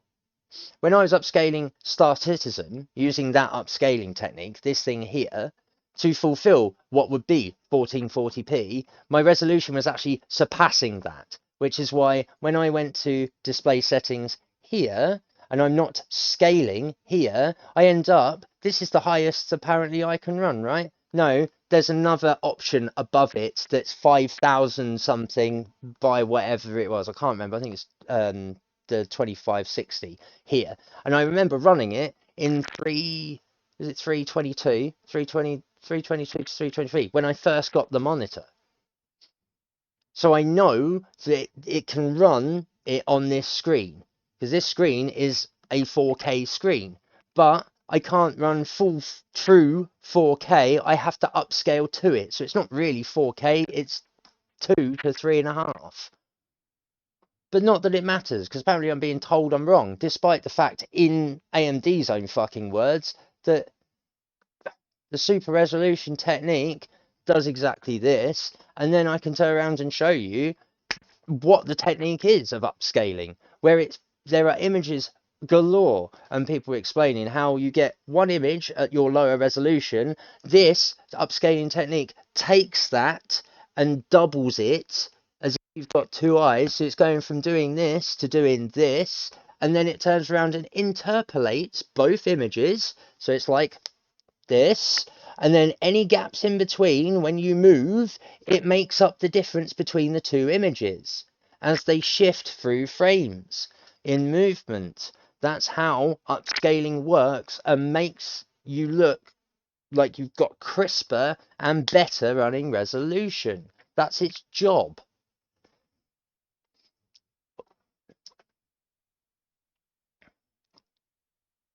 I don't get why people turn around and just don't research these things, or they turn around and think that they've turned around and researched them and clearly not, or they've not understood properly.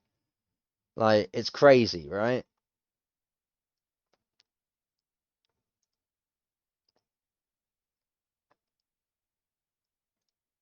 Right. Anyways, after that little diatribe, bugger off. I now need to switch back to this. This is what I mean. Like, I showed all this. I showed all this last year when I was streaming before I got kicked out of the Discord.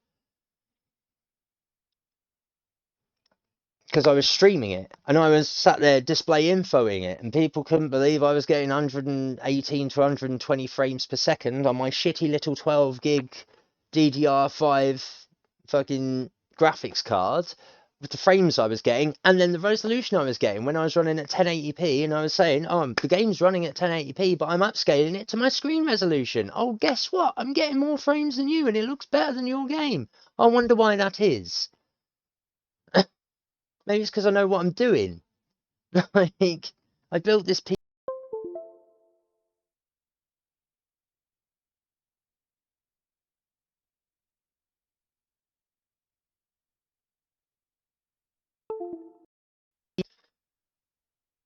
I built my PC because I know how the pipelines for various architectures work, right?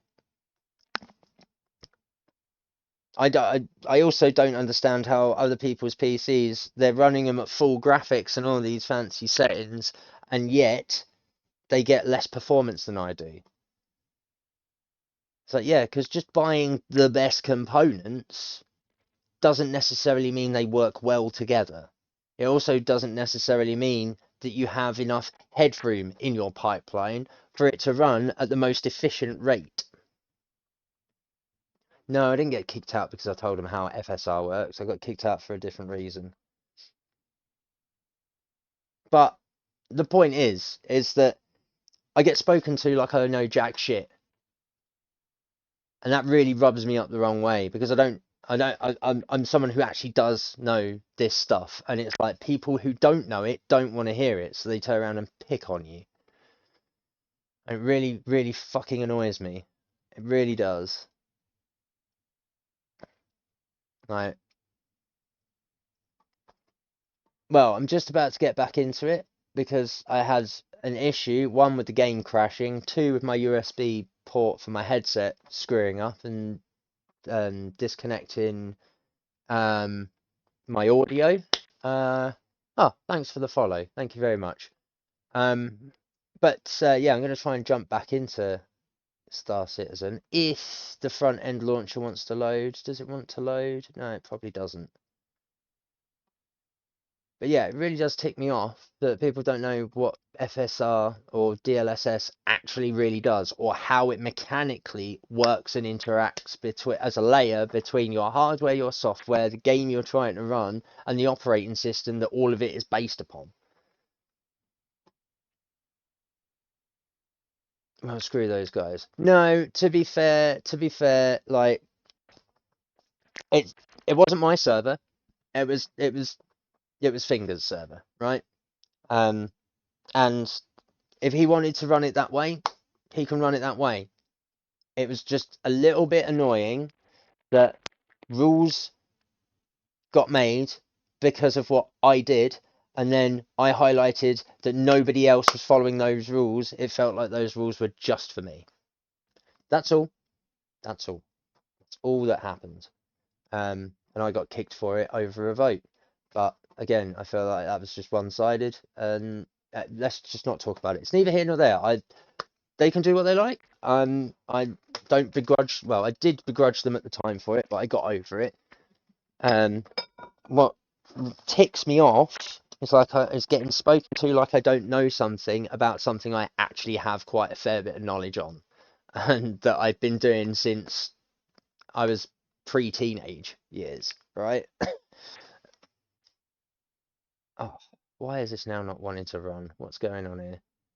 Star Citizen is being a pain, and its launcher has now crashed. Fantastic. Great stuff. This is what a great Steam. By the way, when did you start streaming, buddy? I started streaming last year, believe it or not. I was using the Twitch studio back then, beginning of last year into April or May, I think. It was about when I started streaming, first time round anyway. Um, and yeah, I've been had a bit of a break through the summer, and then kicked, I've started back up again. More recently. Bear with me a second. I am trying to get Star Citizen running. I do apologise for the black screen. But yeah, I started streaming back then. So it's been about a year, you know, on and off, spotty last year. I can't believe this. My chair's collapsing. Why does this happen to me? All going wrong right now. Do you know what? I shall return very briefly once this game loads, because it is now loading. Oh, here we go. Never mind. There we go. I'll be right back.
Right.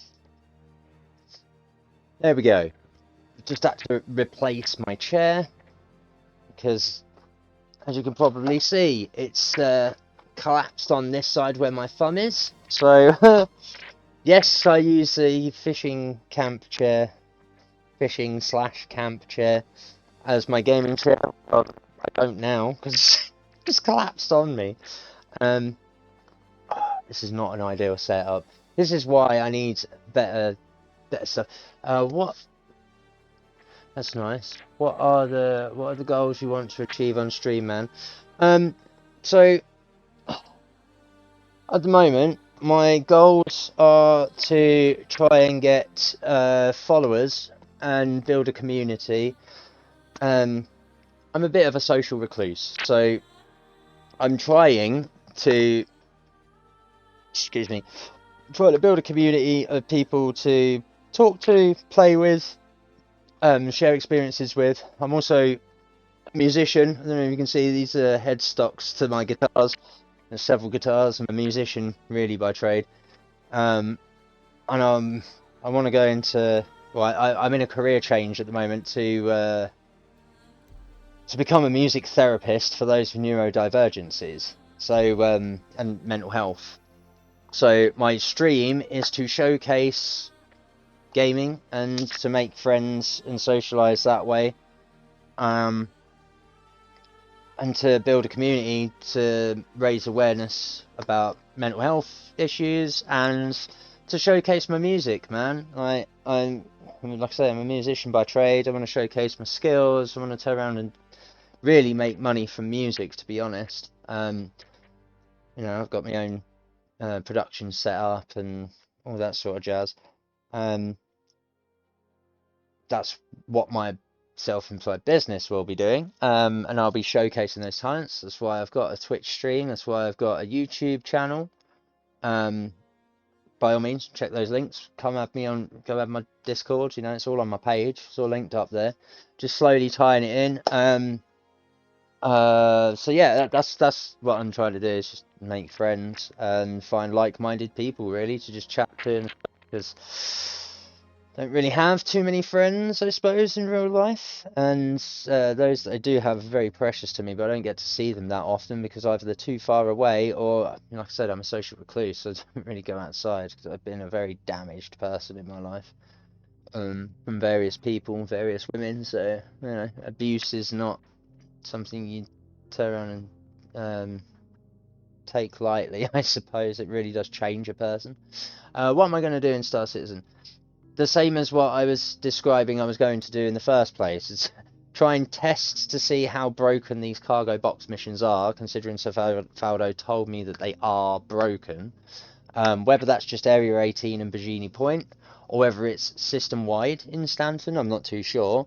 I haven't had a chance to test because, like I mentioned at the start of the stream, I was stuck at Area 18 and Bajini in a game loops that would not process and would not let me get out because their action chain of operation was past the point that they were supposed to work, which you can usually see when you end up going to do something in Star Citizen and you're sat there having to press F loads of times to get into your inventory, or for like a button to work on the door or the elevator.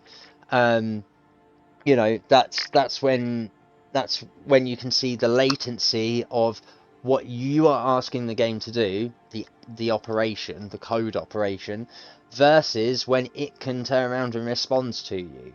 And the longer that time is, the further down the chain that action operation is going to start and then complete, if it does. Occasionally, that gets out of sync, i.e. something happens before it that shouldn't, because it should only trigger after the operation's completed. So I'm testing to see, or I managed to unbroken game loop myself out of a couple of situations that were starting to propagate as glitches and bugs that would have become permanent and would have migrated with my account, and therefore would have ended up taking said erroneous code that hadn't completed on one server over to another server, which would have just caused more problems. So I'm going to attempt these box missions. I'm also going to try and find a ship to rent where I can do most of those box missions in one go, hopefully. Because there are two things I want to test. One is one of the box missions to see if they actually do work, and populate the freight elevator at the opposite end where you pick up the cargo from, because that was the bit that was broken for me to start with. And then secondly, to see if populate the bit, if multiple selection or acceptance of cargo box missions where you've got them stacked, where you've got like 6 or 7 like I had earlier stacked, whether doing that and completing the first one will end up allowing the second one to populate. Because that was another thing I noticed. When I was able to do a box mission and complete the first part of the game loop of the contract I had accepted, when it did start populating the boxes again at Bajini Point, it only did it for the first mission out of the 5 that I'd selected, and the others were blank, and it wouldn't populate the SKU boxes to pick up, so I had to abandon those missions. So my test then, if you go to the YouTube channel and look at the previous streams I've done, you'll find that I was going to test whether selecting or accepting a cargo haulage mission, box mission, singularly would populate, complete it, then come back, select the next one, and then see if it populated, and see if it's a issue of duplication because you've got multiple instances of contracts selected that's causing the bug, or whether it will be because it needs to be an instance, i.e. you select one, complete it, come back, select the next one, it populates at the other end, you go complete that one, and see just how broken this part of the contracts are. It could have just been the area, could have been just area based, because again, area 18 Bajini Points where they're testing the patch and most of the bugs and blah blah blah blah. Is this where I want to be going? Yeah, it is. So that's one thing. That's a variable I'm trying to remove. Hence why I'm at Hurston. So that's what I want to test, because that's what I was using to earn the money to get the Drake Vulture. Because after I've done the box missions, 1, to showcase and that this can be done, the grind, and 2, at the same time, to find out and report with a ticket to CIG these issues I'm finding, and then show them, my evidence. I want to then see if we have the same issue with salvage, which I can't test because I don't have a salvage ship. So I'm trying to sort of do 2-3 things at once, whilst playing this game in its current state, where, like I've mentioned before on stream, we get a patch, the patch drops, the first week it works fantastic, it's great. Second week, starts to get a couple of little glitches here and there, a little bit slow down, the server's fine, whatever. Third week, starts to tank quite a bit. Fourth week, broken.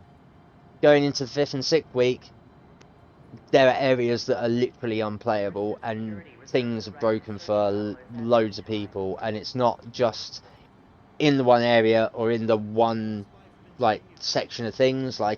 It won't just be the cargo box missions that will be broken, it will be the function or the operation of how things populate. It's why we have issues like duplication in the game, where you can end up duping the water bottles, like I was going to do, but I'm not going to, that then partially breaks your inventory because the asset doesn't get deleted, but it's still apparently in your inventory. Or, in this instance, the item has a weight value to it, which is why it can hydrate you, but then the game doesn't conclude that the hydration value has been utilised, used and discarded. It still thinks the bottle's full when it's been stacked, even though 2 empty ones have been stacked together, right? And it's just because it's not collating between the bottle's database information to the local account information and what's already happened, and then how you end up taking it out of the inventory to your character model to actually action, operate, use. Now the reason I think this is occurring is because this game runs on 3 separate coding languages, and I think I'm not too sure because I only know one of the coding languages from having done it at college, but the other 2 coding languages that are part and parcel of how this game communicates with the servers and some of the layers of the game and the graphics and all the information in the back end, I think that's where some of the information for this game is getting lost in translation, and we're finding these issues in different layers of the game and its coded operation, which is why we've got memory leaks all over the shop for certain things. That's just because assets that exist don't despawn soon enough across all instances. So the game's just eating memory for items that shouldn't exist because they've been used and been discarded, but the bottle or the gowns, for example, don't disappear for like they don't disappear soon enough, and then when they do, the asset still exists on the server and in the local account until the server wipes its cache or does its cycle at the end of the day, goes offline, whatever, and the local person goes offline.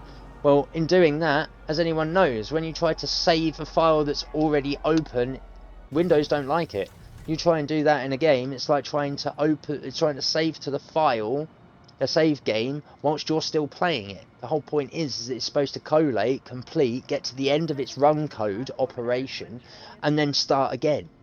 But because it's constantly being written to, every time it's doing so, every file, every asset, is the checksum for it's constantly changing, which has also got to be collated and then told in the next line of code to check that the file's the same file with the same information in it, which has inherently just been changed. So there's no stop operation that then completes to allow it to update itself, rehash itself, and then also compare its version, say local version, to the server version.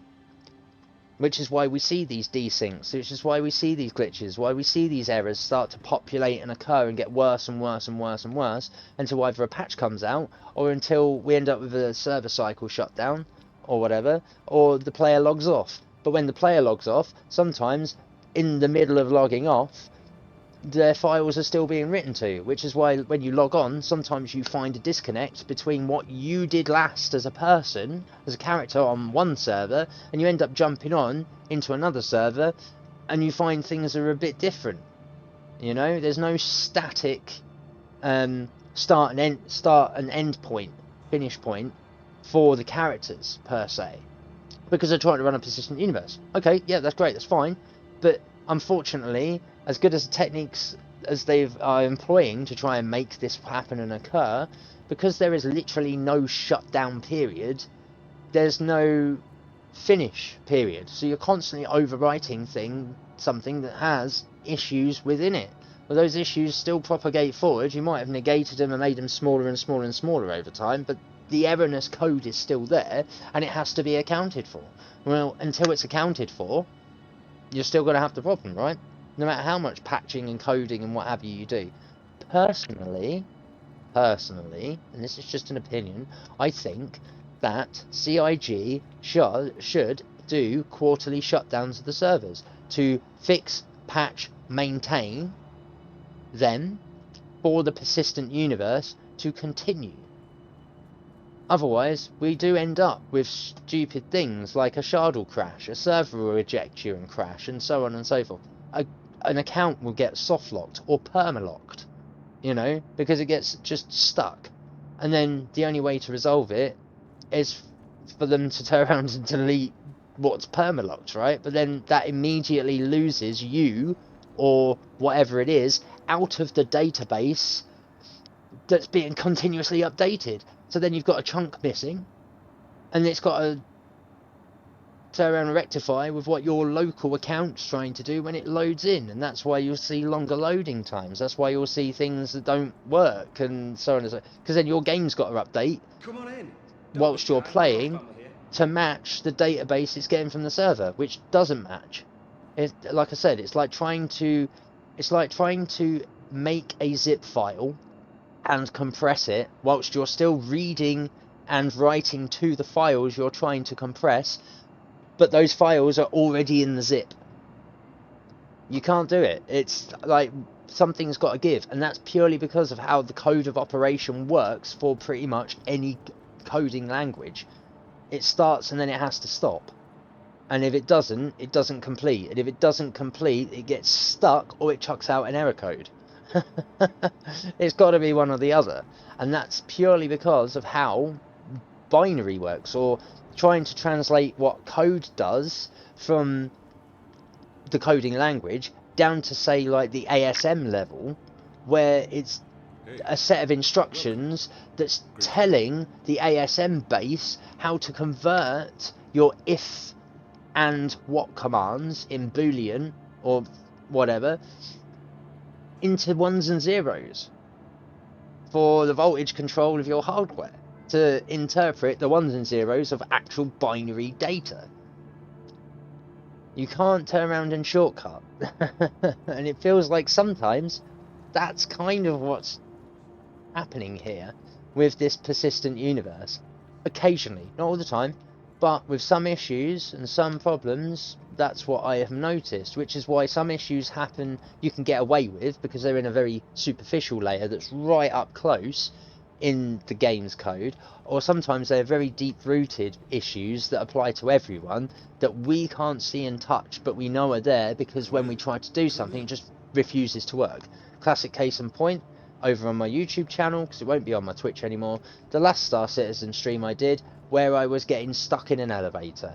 And every time I'd go into the elevator, yeah, it would be called, the outside button worked fine, but as soon as I got into that transport block and hit the lobby button, the command and operation for the code for the lobby button and to send the box or send me to the lobby, that would work and go to engage. But its output was to shut the doors. That's good, fine, that completed. The next step is for the lift to move. It doesn't, it transports the player to the location, right? That transport layer did not work, and the graphical output information that's supposed to occur on the elevator's screen, the pad where the buttons are for you to select, was not outputting that it was going to go to the lobby. It was saying I was still on floor 2. So that piece of code weren't completing to tell me that the operation had completed. The door's locked, they've shut, and then that's it. I'm not moving, and because of that, that code operation didn't complete. Because it didn't complete, I couldn't go anywhere because it was waiting for something to complete first, and it weren't completing that loop, that game loop of instruction. Me getting into the lift, the door closing, and then going beep, I should go down, or in this case teleport, because that's what they are, they're teleport blocks, and then it weren't opening the doors at the new location to spit me out. So there's 3 things that are meant to happen there from one operation that were not completing, that was sticking me in this game loop, which made me stuck in the habitation block of Bajini Point, even if I backspace killed myself. So, like, how do you get out of that situation? You can't. There's literally nothing you can do. Unless someone blows up the station and everyone in it dies. Because then there's no station for anyone to respawn at. It would have to go to the closest location, which primary residence would have been the planet's surface of Riker. But as far as I know, no one's taken out a station. or can take out a station, should I say. So, you can get an idea of how some of these glitches and bugs propagate in this game. And how they break the game, or whether they're more local to your account, whether they're more server-side to CIG. Which is why I'm documenting this game, warts and all. I love it to bits. It is frustrating and infuriating sometimes for myself when these things occur, because it's like, I just want to play this game, it's fantastic, it's awesome, it's everything I want in a space sim game. Brilliant, great. But by the same token, I also understand it's an alpha. It is an alpha, and we are testing it. It might be a permanent alpha. I really couldn't, but I do care. I want it to release, but it's no point releasing what will end up being an absolute game changer with the techniques and the development that they're doing back end and server wise with the server meshing and all the rest of it. It will end up being a proprietary system, an IP that other game companies I think will end up being licensed to be able to use, and we'll end up with games that are like the film Ready Player One, but in real life, where we'll stick on VR headsets and they will be this server meshed system where you can be an avatar of whatever you want, of any asset you want, so long as the IP is in that one construct. And it'll be all real time. I genuinely think that's what this particular game's tech will end up envisioning and making possible in the next 20 to 25 years. Say, it isn't going to happen overnight. It's why I'm invested in the way that I am, but also why I'm not going to turn around and spend ridiculous amount of money on a game, or at least the microtransactions for the game, because it's unnecessary. Or at least I'm trying to show that it's unnecessary for those who don't have, hundreds of pounds to spend on a ship asset for a game. Like, it's not difficult. Yeah, fuck it, we'll accept that. So that's where I'm at. That's probably enough bullshit chatter from me. Let's get on to playing and testing this bad boy and seeing if this will work. Yes, no, I know these are going to be big boxes as well, so I'm going to need to rent out a ship for sure, because there's no way I'm fitting 89 SKU of silicon on my cutter when it's only got a maximum, like 10's the best. 10 SKU space in single SKU containers is the best for that ship. That's what its missions are for. They're extra smalls. I'm not picking extra smalls. I'm just picking the stuff that's Everest Harbour to Lorville, where I'm at the minute, to tease the spaceport. Again, because I want to be able to test the missions and see if they populate at the other end properly. It's the reason that I'm finding all of the ones I want to do and accepting them, because I'll end up seeing if it can populate larger numbers at the same time. If it's just the small stuff, fine, it's just the small stuff. If it does all the large stuff at the same time, then I know that maybe this area isn't as bugged as Area 18, and I can stay here and just earn a serious amount of cash, because I'm trying to get from 860,000 to 2.65 million to get the ship that I want to test the next bit, which is actually my favourite thing to do, which is salvage. I love doing salvage. Salvage is so therapeutic for me. I think mainly cargo missions and salvage is what I'll end up PvEing in this game. I think I will be a PvE player. It's not to say I'm averse to PvP, don't get me wrong, but I do think PvE support in a guild is more my speed and more what I want to do, more my wheelhouse. I can dogfight pretty bloody well, but I do think in this game, dogfight in PvP, that's where you need to be invested, and you need to start getting a proper joystick and pedals set up to fully utilise, because trying to use good old mousey boy over here, even though I can turn around and increase the DPI by the click of a button on it, I don't think is going to be fast enough or responsive enough, no matter how good you are, to be able to combat those who actually have full-on joystick control, personally. And to be fair, Freelancer was like that back in 2003. If you even had a single joint, it's the reason I bought a Cytec 3D Cyborg, or it was a Cytec 2000 3D Cyborg. It was the what do they call it? Ergonomic. It was the ergonomic. The hat switch on it, you could flick to either left or right if you were left or right-handed. You could turn around and unscrew the joystick's base for your basically your palm and your wrist, so you could have it either left or right, depending on whether you're left or right-handed. The little throttle control, the little trim control it had on it, you could unscrew that and just switch sides with it. It was designed to be either left or right-handed. If you had an extension board for the D-pin connector for the back of it, you could have two of them and have one in left and right config and use them as controller 1 and controller 2 and have two controllers. That was what it was designed for, because at the time, before that thing came out, you only had one joystick, and I think there were only two joysticks at the time that actually had throttle controls, and they were expensive. They were as expensive as like half a PC build. Plus also, consoles were reigning supreme at the time.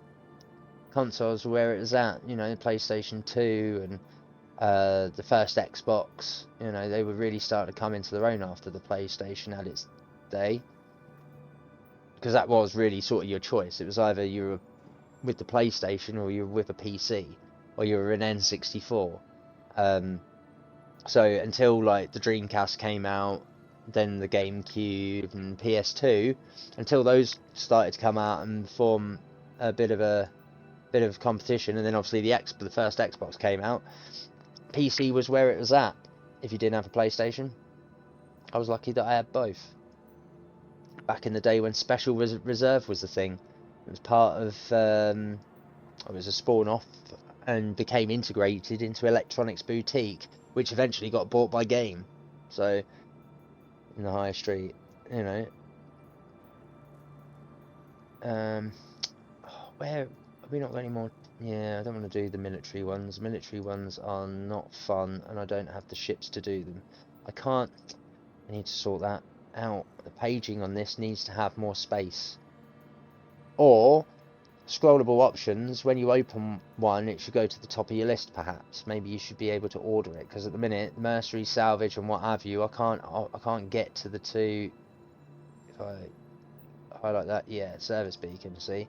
I don't want to highlight mercenary, salvage, and service beacons. I want to get the last three to check the last three items. I can get this one. It's not what I want. Can I? No, I can't even. That's what I mean. I can't get in between it. Right, it doesn't matter. Right, I've got 6. So what we got? Let's track the smallest one. 8 skew, 8 skew. Right. Well, we'll do the 50. We'll do the 50k. There we go. So, let's test this box mission, shall we? Let's get in the cutter. Let's go to my hangar. Right. My small hangar. Yeah, boy. Yeah, boy. Let's do it. Let's do it. Let's do it. Let's do it. Let's do it. Let's get that up and over there.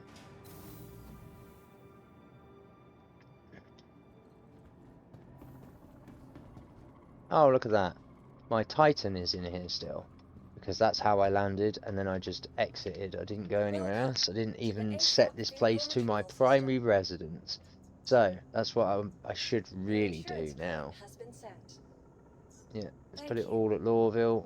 Let's go back. Let's store you. So, again, good game loops to see if your code is operating correctly. If there's any lag between doing this and seeing this screen, you know that the sync of your server is not quite up to snuff with your account. The longer it takes for this particular action to process, the more out of sync your account is with the server and the server's backend, and the more likely you are to not be able to get ship out, for that code to operate and complete. I mean, look, I've stored it on my... I've asked to store it. Look how long it's taking to complete to store my ship. It should have done it by now, right? I've asked to store it, and it's not reacting. That's not good. Move into storage. So, it's probably because I left this screen. I need to... No, it still doesn't want to do it. That's not good. No, it hasn't. Because it's not there, and it's saying my location isn't Lorville. Your vehicle has been So let's do it delivered that to way. visitors again. So I got to retrieve my other ship for that one to disappear and be stored. So you can see how, because I just exited last time, I didn't set this place as my primary residence. It's done it automatically. That's a worry. I'm supposed to, even though they're trying to make persistence of if you land your ship in the hangar, it stays there where you left it, blah, blah, blah, blah. I logged off this, I logged off a server. It should pull all my stuff with me. Oh, there you go, look. It's just crashed on me. I'm literally talking about it and it happens. So there we go. I've induced a crash because it did not want to put my ship away. My ship shouldn't have been there anyway because I'm in Lorville. I turned up at Lorville, but I haven't bedlogged anywhere. I just left the server after getting because I died. I ended up getting spawned past the double doors for the tram train transport system, right? And I ended up on the tracks. Once you're there, there's nothing you can do to get back up on the platform or anything like that.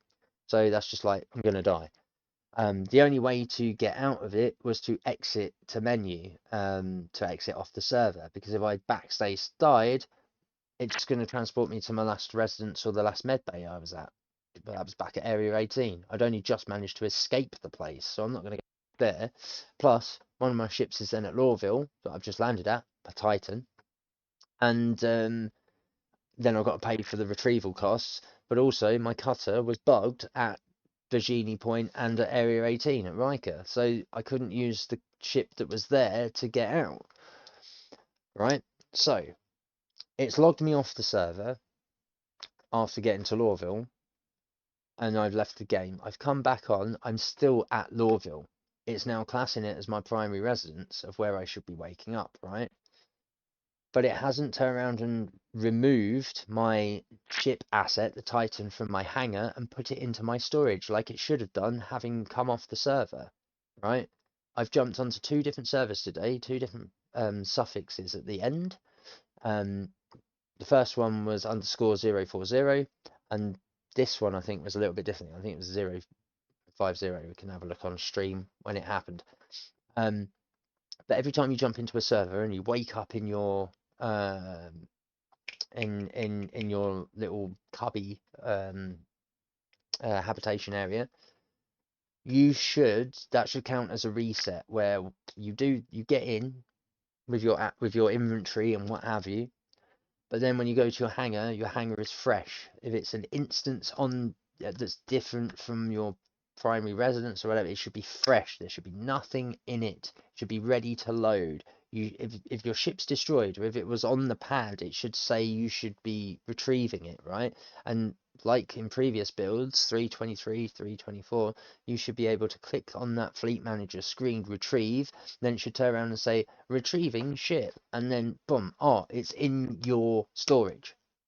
It's not retrieving it to the storage first. It's leaving it out on the deck. It's then created an asset that is like a ghost asset to the server. It shouldn't be there because the database isn't matching up. On this server, it's a different bloody server database to what my account was last on.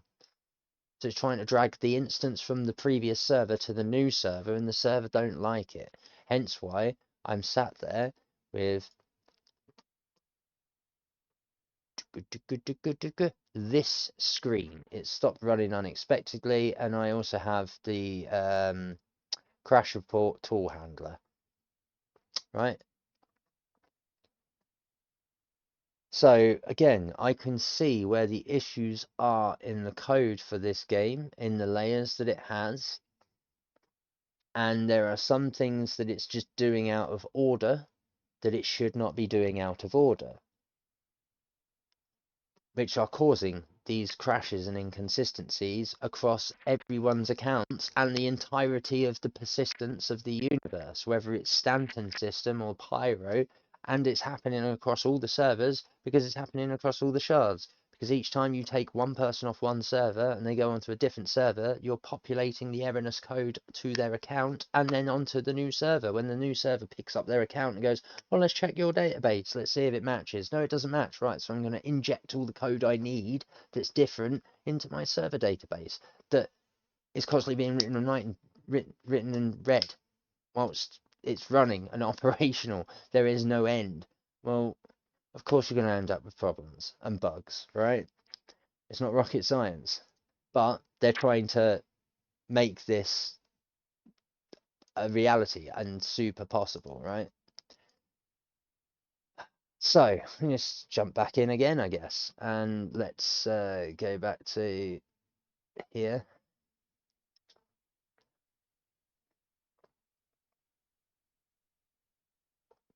And see if we can get it running and loaded again after 2 hours and nearly 20 minutes of very little gameplay whatsoever. But that's all part of testing an alpha and finding these bugs. I'm not going to submit that crash report because there's no point. I've already submitted the report for Area 18 and Bajini, and I've already got the information to carbon copy and report it manually on their website later. Oh, there's an interesting. Oh, it's not going to turn around and come through beforehand, so I'm not going to bother. Let's go back. It's still saying I'm in Lorville. Fantastic. Let's go see. I'm in underscore 030. So get the old pad and pen out. It's been 040 and 030 today that I've been on, and I'll have to check on stream to see what the other server that I joined was, and he's at EU. For those who do watch, I don't recommend the suffix underscore 140 or underscore 150. They are the EU servers that I was having the most issue on, both in connection rate, in loading prefix, in asset management, in databasing, in glitches and bugs. Just those two servers were where I've had the most problems. I don't think it was just because I was in Area 18 and Bajini. It was definitely those two servers were the most problematic. As soon as I ended up on underscore 038, fine. That's how I managed to escape off stream in the first instance.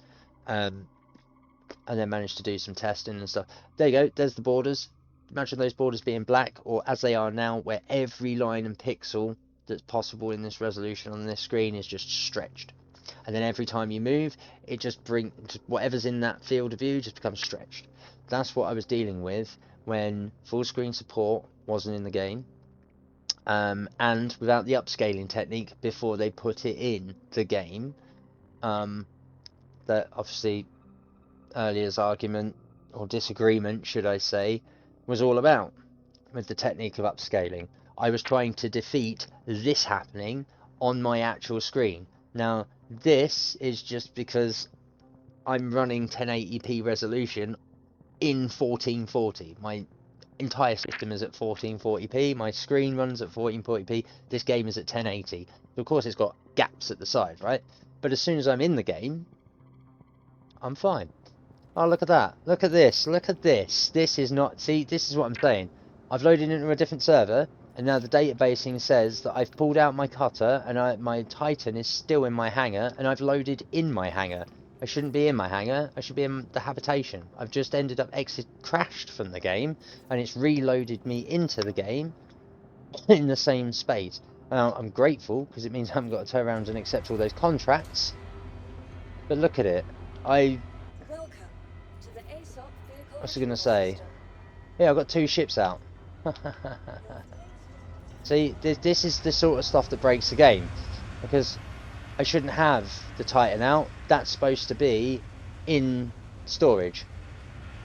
I've got my cutter out. That's fantastic. We'll take this. We'll take this out. We'll get the hell out of here. Because this is what I need to be testing.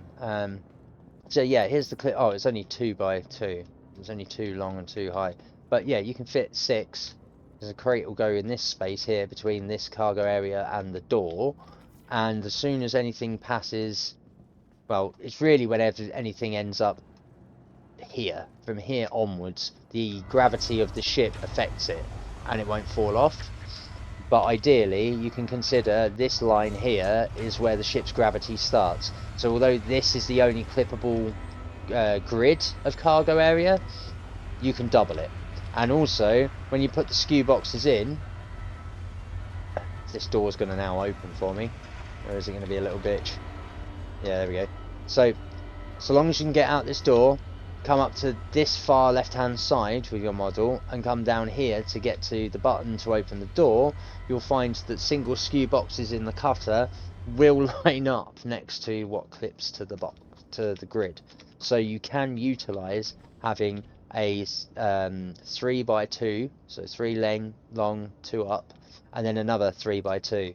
But there's a technique, you have to work out your technique of pulling the boxes off the freight elevator to get to the door. So with the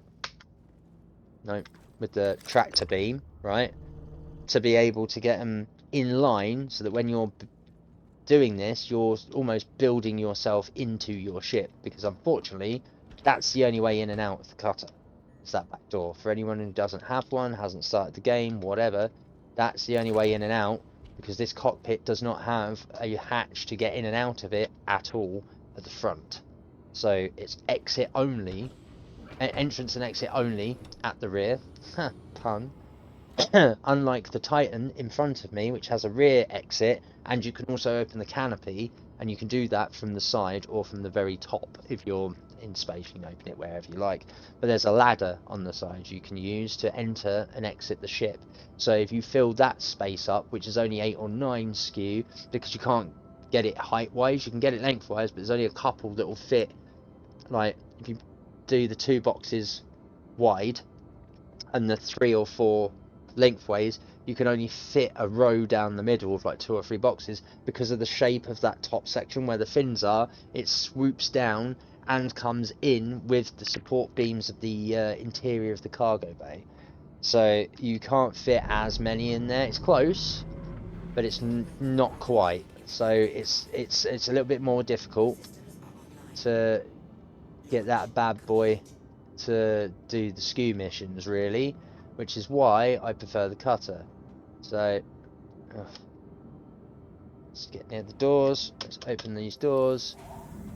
Hangar request, that's hitting the alt N. That's another good sign to see if code is completing fast and quick. If that takes forever, then you know you've probably got a little bit of an issue. There we go. Right, so let's get the landing gear out and down. Oh, it's out already. We're going to get rid of it. We don't need it. There we go. Right. Now we're in the game. Fantastic. Now we're out of the port. So, where do I want to be going? Yeah, so we need to be hitting up over there. So, I'm going to assume this is just the same as what I was doing at Area 18 and Bajini, where I was coming out of Riker, and I was just going straight to Bajini Point.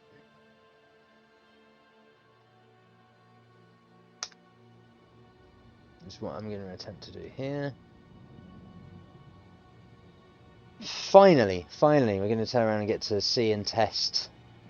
Again, I want to do these box missions, but all I'm actually testing is the population technique of the box missions, as to whether they actually are populating properly or not. Because if they don't populate, there is no point attempting to try and do them, because they aren't going to exist. Oh.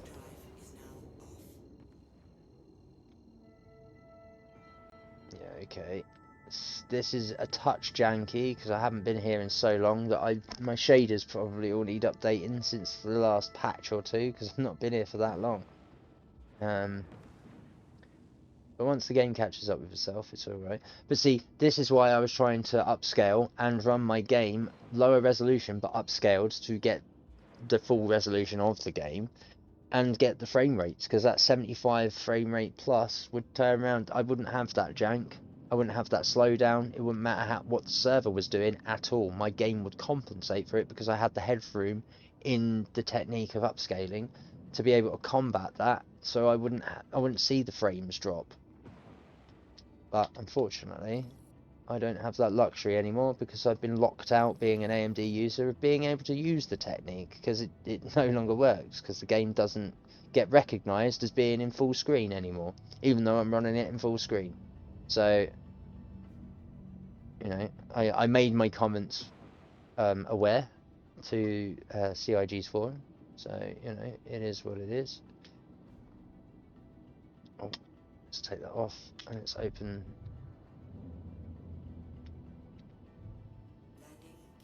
Yeah, I thought as much.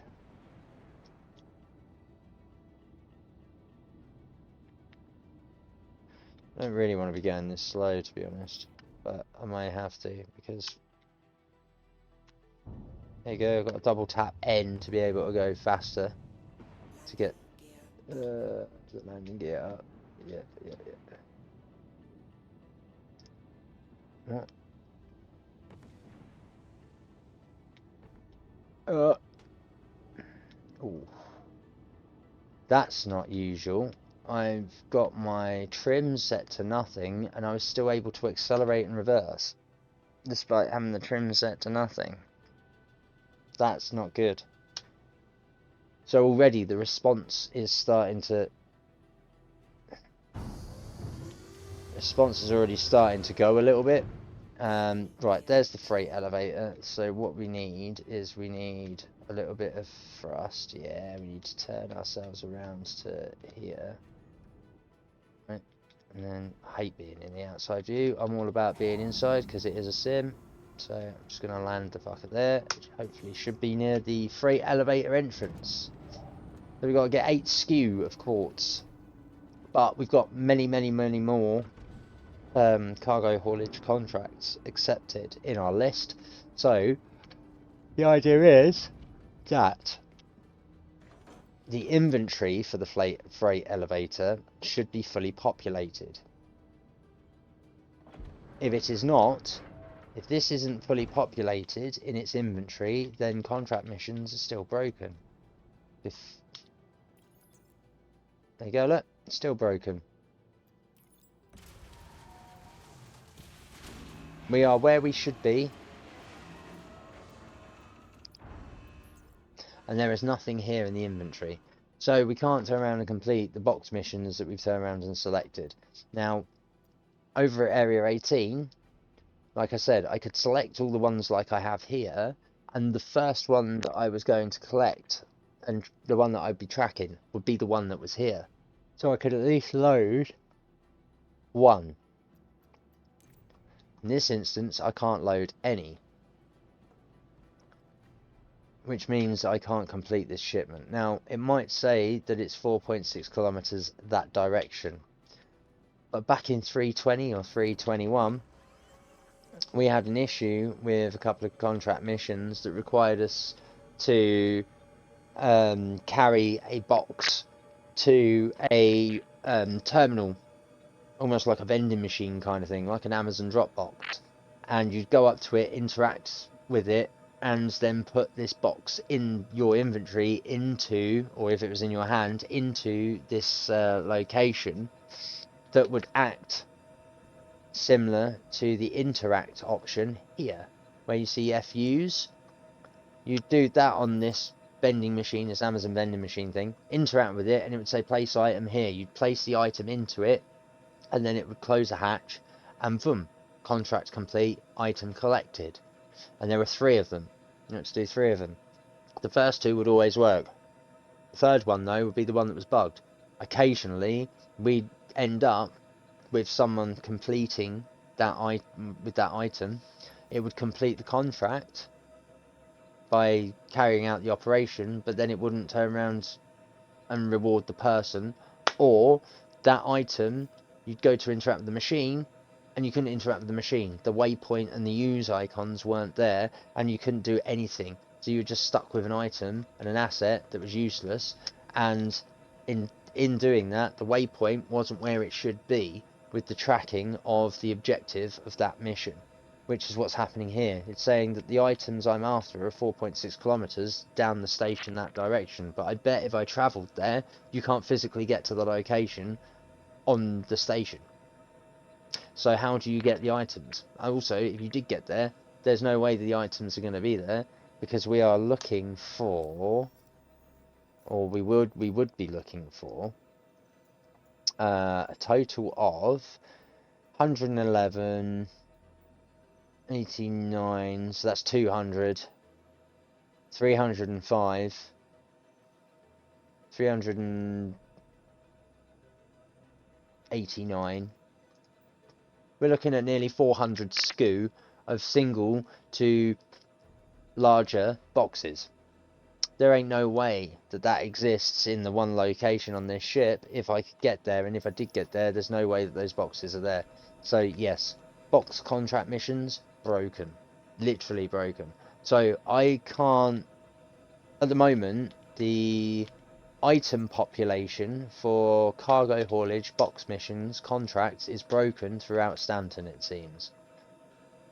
Or at least, I will say, they are broken for me, and that's been both for Area 18 and Bajini. They were working until 2 weeks ago. Whereas now, what are you doing?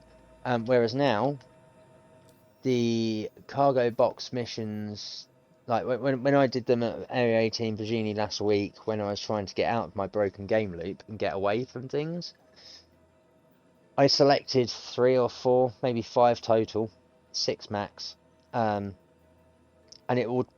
last week it populated the top one, and I was able to complete the first one. The others weren't populated. Prior to this issue and needing to patch the game, whatever, sort out the bugs and issues, it would have populated all of these items, and you'd go to the freight elevator and select it. Now it's not populating any at all. I am aware that on the back end, on the server back end admin, it wasn't in patch notes, but it was mentioned on the forum, and I believe it was mentioned by a couple of the Star Citizen influencers. I think Salty Mike might have been one of them.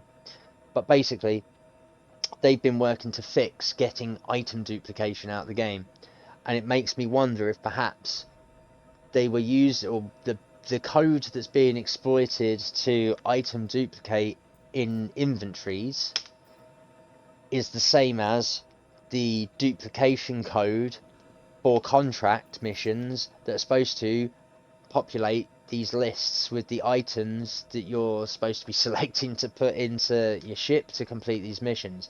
That's what it feels like. It feels like that's what's broken, because they've tried to remove a piece of code that they actually need for somewhere else down the line of operation when it comes to things like contracts, which is why it's now not working, because these lists were populating fine and you could complete cargo haulage missions before the last patch drop. Now this patch has dropped, we've had problems with the assets for things like ships and their doors, where, you know, the back door to my cutter, this wouldn't work. That would get locked to just being on open, even though, you know, it's like it is, but I wanted to close it. Or you'd end up getting to here, and you'd go to the inventory, and you'd go to have, like, let's do our missions, there's nothing there. Nothing there. You'd end up with the boxes, but they wouldn't necessarily have descriptions. The placeholders would be gone. Or you would end up with the elevator. I mean, it might still do it, but you'd press it, it would come up, and then you'd look at it, it would have nothing on it, and then it would come up again as if it hadn't completed the animation, and then there'd be things on it.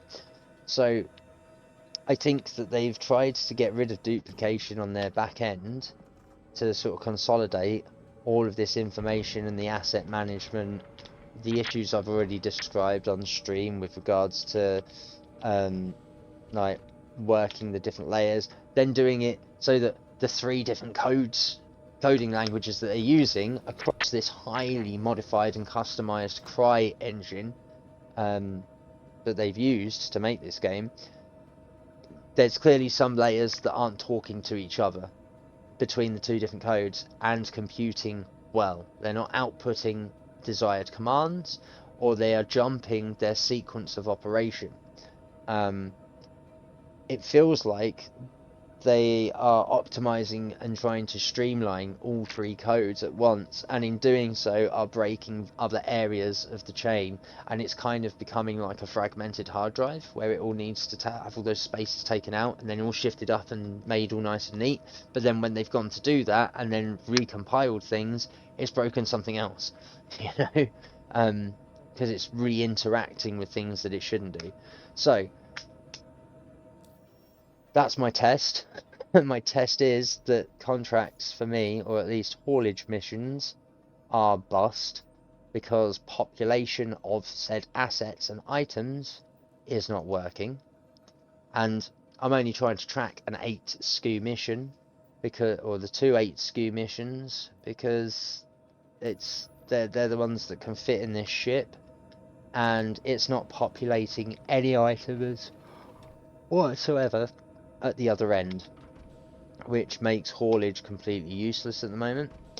And like I say, I think that's because they are working on stopping item duplication in the game, and they've inadvertently pulled out the item population code for contracts, because I think it's basically the same code. That's annoying, because that means at the moment my task of trying to get to 2.65 million for a Drake vault, it's kind of on pause, which sucks, because the other contracts that are available, if we go to offers, I can't really bounty hunt because the cutter, it's too slow. Shields might be better. Oh, it might last longer and can tank some more damage than, say, the Titan can, but it certainly doesn't have the maneuverability to dogfight, and it certainly doesn't have the weapons to dogfight. So bounty hunters off the table, even if they're NPCs. Mercenary, not even going to try. I need to do the license for that. That's more ground missions, I believe. Yep. Yep, that's look at that, weapons testing site above Aberdeen. So that's likely to be either a ground mission, ground assault in first person with actual assault rifles and stuff on NPCs, or it will be a station or a comm array that's in space, that could potentially have elite commanders within, and they're not small places. They are relatively large. They're going to be like several spawns, several groups per level, and there's usually 2 or 3 levels. Not in difficulty, I mean in actual like elevation. So they're out of the question because I don't have the right armor, and I certainly don't have the weapons on me. Plus, again, I'm not turning up in the correct ship. So if they start firing at this thing, yeah, it's got weapons on it, but these piddly little, are they 237s or 337C repeaters? They're not going to do that much damage. So that rules that game loop out of the question at the moment.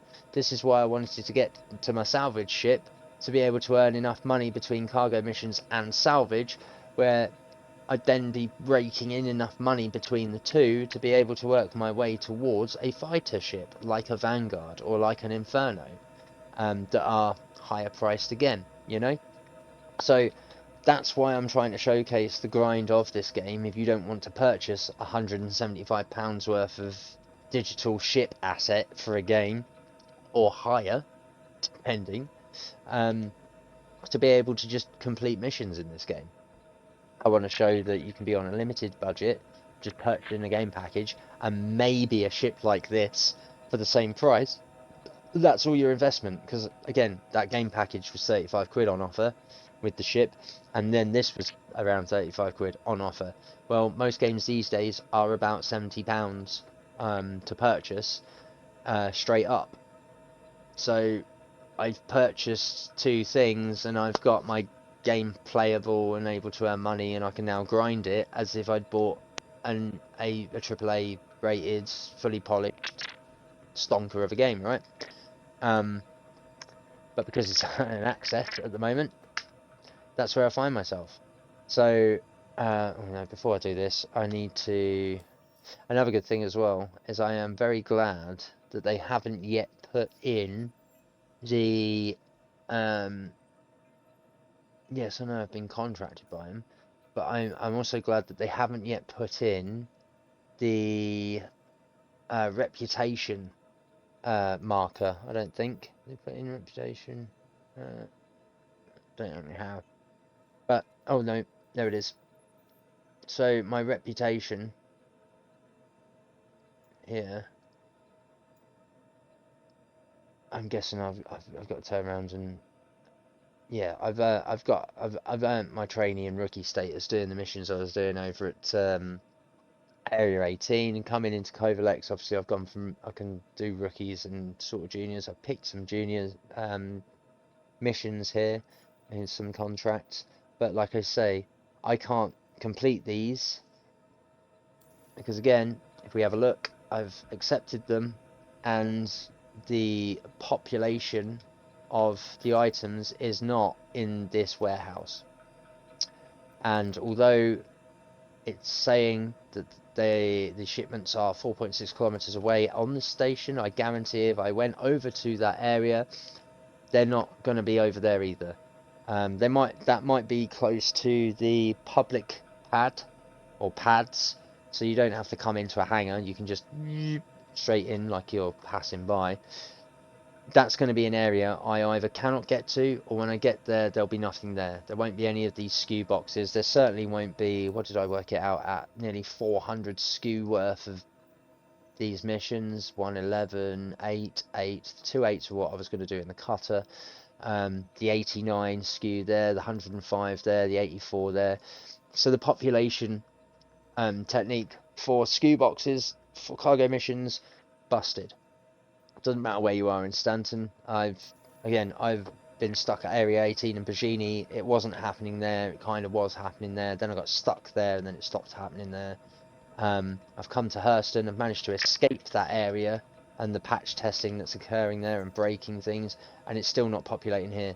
So again, I believe the code that they've tried to remove or shorten or tidy up, that's to do with items and assets in this game and stopping the duplication of items in said game, whether it be inventory items or whether it be actual in-game items, you know, stuff that people have been duping that you should actually be buying in the shops or whatever. Whatever exploits they've managed to remove has broken contract missions, because I believe it's going to be the same code that they were relying on to populate contracts items, which we've seen before. We've seen it with some of like the drug run missions with the I can't remember what it's called in this game now, but it's basically a big one SKU block of weed. That we had issues with that, but that's because they were new assets in the game at new locations that had been put in the game, and they were new contracts that were available in the game. So they were actually like selectable, highlightable and stuff. They weren't actually in this list before and all that sort of thing. So they injected a fair bit in to that part. It also updated the HUD so that with certain helmets, your HUD gets more advanced, your minimap gets more advanced, you get more readout. They also changed the this stuff. They brought this in, the quick draw inventory, if you like, rather than having to go into the actual table and the third person. So we've witnessed this before, but not on this scale where it's broken every kind of item population in the game. Because I've also noticed that purchasing items is broken too in some places, where I've gone to purchase an item, it's let me quick buy it, it's taken my credits, and then it's not actually giving me the item in my inventory, either local or primary residence or ship or whatever. You can't find it. So it's then generated an empty asset and charged me for the privilege. So I think for now, considering where this game actually is, and after trying for 2 hours 46 minutes, I've managed to escape Area 18 and Bajini, thank God, and come to Hurston. I've come to Hurston to test the same thing that I was doing, and to show you the grind without any kind of extraneous outlay with micro or macro transactions in this case, considering the price in the CIG store of Star Citizen, and to also bug test the cargo missions. And the conclusion today is they're broken. It is currently broken. All we can basically do at the moment, or all I can basically do at the moment, is find a server that I can connect to, which, you know, today's been pretty damn good, but all I can do is sort of fly around, maybe shoot at things. As for earning money, I can't really take on the mercenary missions because I don't really have any weapons. I can't really do any PvP because I haven't got any of the ships for it, because I've only got a Titan and this cutter. They are definitely not outfitted to fight most NPC missions or most PvP instances.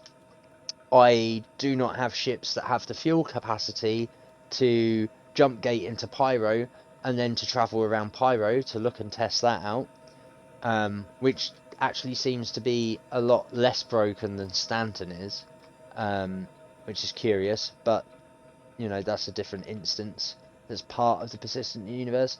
So, as it is at the moment, the update patching that they have been doing seems to have concurrently broken a few. Well, it's broken a few things in the game, but I think they're unintended effects from them trying to remove the exploit code, or the things that people were exploiting to duplicate items in the game. And in doing so, they've wiped out the ability to make items in the game when it comes to populating inventories for specific missions, or at least a large portion of the haulage missions. Now, whether that's this side of Stanton and just Area 18 and Hurston, or whether it's system-wide, it sounds like it's system-wide. So, as a result, I think, for now, that's where I'm going to call it. Everything else seems to be responding okay, like ship is responding fine. This was bugging out before. The notification along the top of "you have joined the channel," that channel scripting for which instance of headset channel you're VoIPing to, if anyone happens to be around you and you're using in-game VoIP, if you haven't got Discord and stuff, that seems to be all working fine, and faster and swifter than prior. But as it stands right now, this game is currently broken. So, for now, I am going to jump off. I'm going to call it a night, because it's 20 past 10. And, yeah, don't really know what I'm quite going to do with Star Citizen. As it is in its current state, I'm going to have to keep reading the forum posts and see what the updates are like, and go from there. Or it might be a case of having to wait until the next patch drops. Or the final resort would be to get 4.0.1, the PTU test build, and just play in the test servers. But that doesn't do much good, because there's likely to be more issues there, or at least I'm going to have to figure out more workarounds in the PTU. And again, it's just become available to everyone, which means that its build is likely to next be available pretty soon to all waves, because the unlocking of the PTU and being able to play on the PTU as a non-backer, or, you know, last wave backer, because I'm not concierge tier from spending so much money in the shop or anything like that, or subscribed. I don't get an earlier access to the PTU test servers build of this game, so I'm one of those people who are at the end of the line, if you like, which is quite a fair chunk of the user base and community of this game anyway. We have to wait till last to test the PTU build before it ends up dropping and becoming the next build that we all have to update to for live.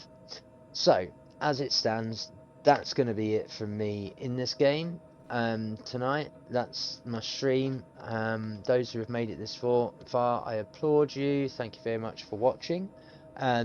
Please check out not just this video on my Twitch channel, but when it goes up on YouTube, and for those who are watching on YouTube, do this vice versa. All my links are on both pages. So if you're on Twitch, please check out my YouTube and Discord links and get yourselves in the Discord server. Come say hi. If that doesn't float your boat, or you can't see this Twitch stream because it's gone past 7 days, I'm not affiliated, it's disappeared. All my streams live permanently on YouTube because I can export them over there. For anyone who streams, you already know that. So if you're on Twitch and you want to catch up with more of this at a later date before it deletes, go over to my YouTube link.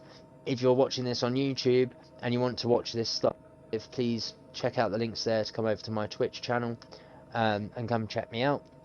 And on both platforms, please join my Discord. I'd very much like to have people to chat to and to game with and take suggestions from, comments from. I'm currently looking for some help to develop some API for my Discord. If that's something that interests you, jump into the Discord, come and talk to me, get in my DMs. Anyone who wants to help maybe come up with some ideas for thumbnails. Thumbnails are a thing that I'm looking at having some creative collaboration on when it comes to either what gets put up on Twitch as a front screen per stream, or also on YouTube. The auto generation, it's alright, but it's not great. I prefer to have a slightly better thumbnail. So they're two things that I'm currently looking out for. If it interests you or you want to turn around and suggest anything, please get in touch. Please don't bother if you're a bot. I can see and smell you a mile off.